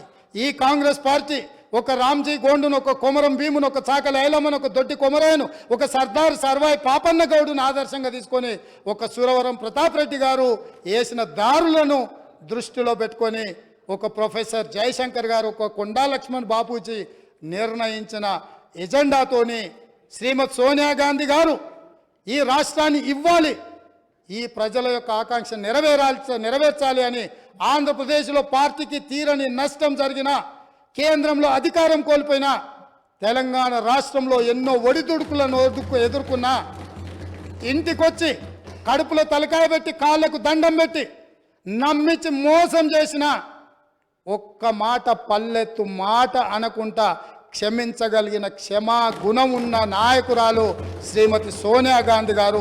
చరిత్ర పుటలలో ఎవరు కుటుంబాలు కుటుంబ సమేతంగా సపరివార సకుటుంబ సమేతంగా వెళ్ళి సోనియా గాంధీ గారి కాళ్ళకు దండం పెట్టి తర్వాత వెన్నుపోటు పొడిచిండ్రో చరిత్ర పుటలలో శాశ్వతంగా ఉంది. అయినా ఈ రోజు వరకు శ్రీమతి సోనియా గాంధీ గారు ఏ ఒక్కరోజు కూడా పల్లెత్తు మాట అనలేదు. 2004లో కరీంనగర్ జిల్లా నుంచి ప్రజలకు ఒక గ్యారెంటీ ఇచ్చింది, ఆ గ్యారెంటీని అమలు చేసింది. మళ్ళీ సెప్టెంబర్ 17, 2023 నాడు రంగారెడ్డి జిల్లాలో రాజీవ్ గాంధీ ప్రాంగణంలో ఈ తెలంగాణ ప్రజలకు 6 గ్యారెంటీలను ఇచ్చింది. ఏ కష్టం వచ్చినా, ఏ నష్టం వచ్చినా, ఎవరు అడ్డుపడ్డా, ఎవరు నిలవరించాలి, ఎవరు అభ్యంతర పెట్టినా 6 గ్యారెంటీలను ఖచ్చితంగా అమలు చేసే గ్యారెంటీని ఈరోజు ముఖ్యమంత్రిగా నా మంత్రివర్గ సహచరులందరి తరఫున తెలంగాణ ప్రజలకు మాట ఇస్తున్నా. ప్రతిపక్షాలను ఇప్పటికి కూడా వారికి విజ్ఞప్తి చేస్తున్నా, మేము విధానపరమైన నిర్ణయాలు చేస్తాం, ప్రతిపక్షాలుగా బాధ్యతాయుతంగా సలహాలు సూచనలు ఇవ్వండి. సహేతుకమైన సలహాలు సూచనలకు ఎప్పుడు కూడా మా మిత్రుడు ఎంఐఎం పార్టీ కావచ్చు, మా కమ్యూనిస్టు సోదరుడు కావచ్చు, భారతీయ జనతా పార్టీ సోదరులు కావచ్చు, ఈ రాష్ట్రాన్ని నిర్మించడంలో, ఈ రాష్ట్రాన్ని అభివృద్ధి పదం వైపు నడిపించడంలో, ఈ రాష్ట్రమే ప్రపంచంతో పోటీ పడే విధంగా ఈ తెలంగాణ రాష్ట్రాన్ని ప్రపంచంతోనే పోటీ పడే విధమైన సంక్షేమ అభివృద్ధి కార్యక్రమాలలో ముందుకు తీసుకెళ్లడానికి సహకరించే ప్రతి ఒక్కరిని అవకాశం ఇస్తాం. అదేవిధంగా ఇవాళ మీరు ఏదైతే మాట్లాడుతున్నారో ఈ సభలో కొంచెం ప్రిపేర్ అయి రాండి, చదువుకొని రాండి, అవగాహనతో రాండి, అంశాలను ప్రస్తావించండి. నా నూతన సభ్యులకు కూడా దాదాపుగా 50 మంది సభ్యులు మొదటిసారి ఎన్నికై సభలోకి వచ్చిండ్రు. వాళ్ళందరూ మనల్ని చూసి నేర్చుకోవాలి. ఎమ్మెల్యే పదవి అనేది తాత్కాలిక ఉద్యోగం కాదు, లేకపోతే ఎమ్మెల్యే పదవి అనేది కొంతకాలం ఉండి తర్వాత పోయేది కాదు. ప్రజా జీవితంలో ఎమ్మెల్యే అనేది ఒక బాధ్యత. మనం పాలకులం కాదు, మనం సేవకులము. పాలన చేయడానికి, అధికారం చెలాయించడానికి, నిరంకుశత్వాన్ని అమలు చేయడానికి మేము ఇక్కడికి రాలేదు. మేము పాలకులము కాదు అధ్యక్ష, మేము సేవకులము. 4 కోట్ల ప్రజలకు సేవ చేయడానికే మేము ఇక్కడికి వచ్చినాం. మీరు ఏ న్యాయబద్ధమైన సలహాలు సూచనలు ఇచ్చినా తప్పకుండా అనుమతిస్తాం.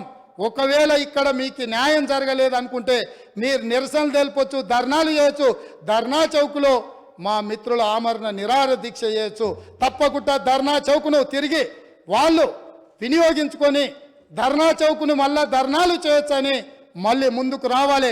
వాళ్ళలాగా నిషేధితపు ఆలోచనలు కానీ లేకపోతే ఫ్యూడల్ విధానాలు కానీ కాంగ్రెస్ పార్టీ ఎప్పటికీ అమలు చెయ్యదు. మళ్ళొకసారి ఈ అవకాశం ఇచ్చిన మీకు, ఒక మంచి సాంప్రదాయానికి తెరలేపిన గవర్నర్ గారికి ధన్యవాదాలు తెలియజేసుకుంటూ సెలవు తీసుకుంటున్నాను అధ్యక్ష.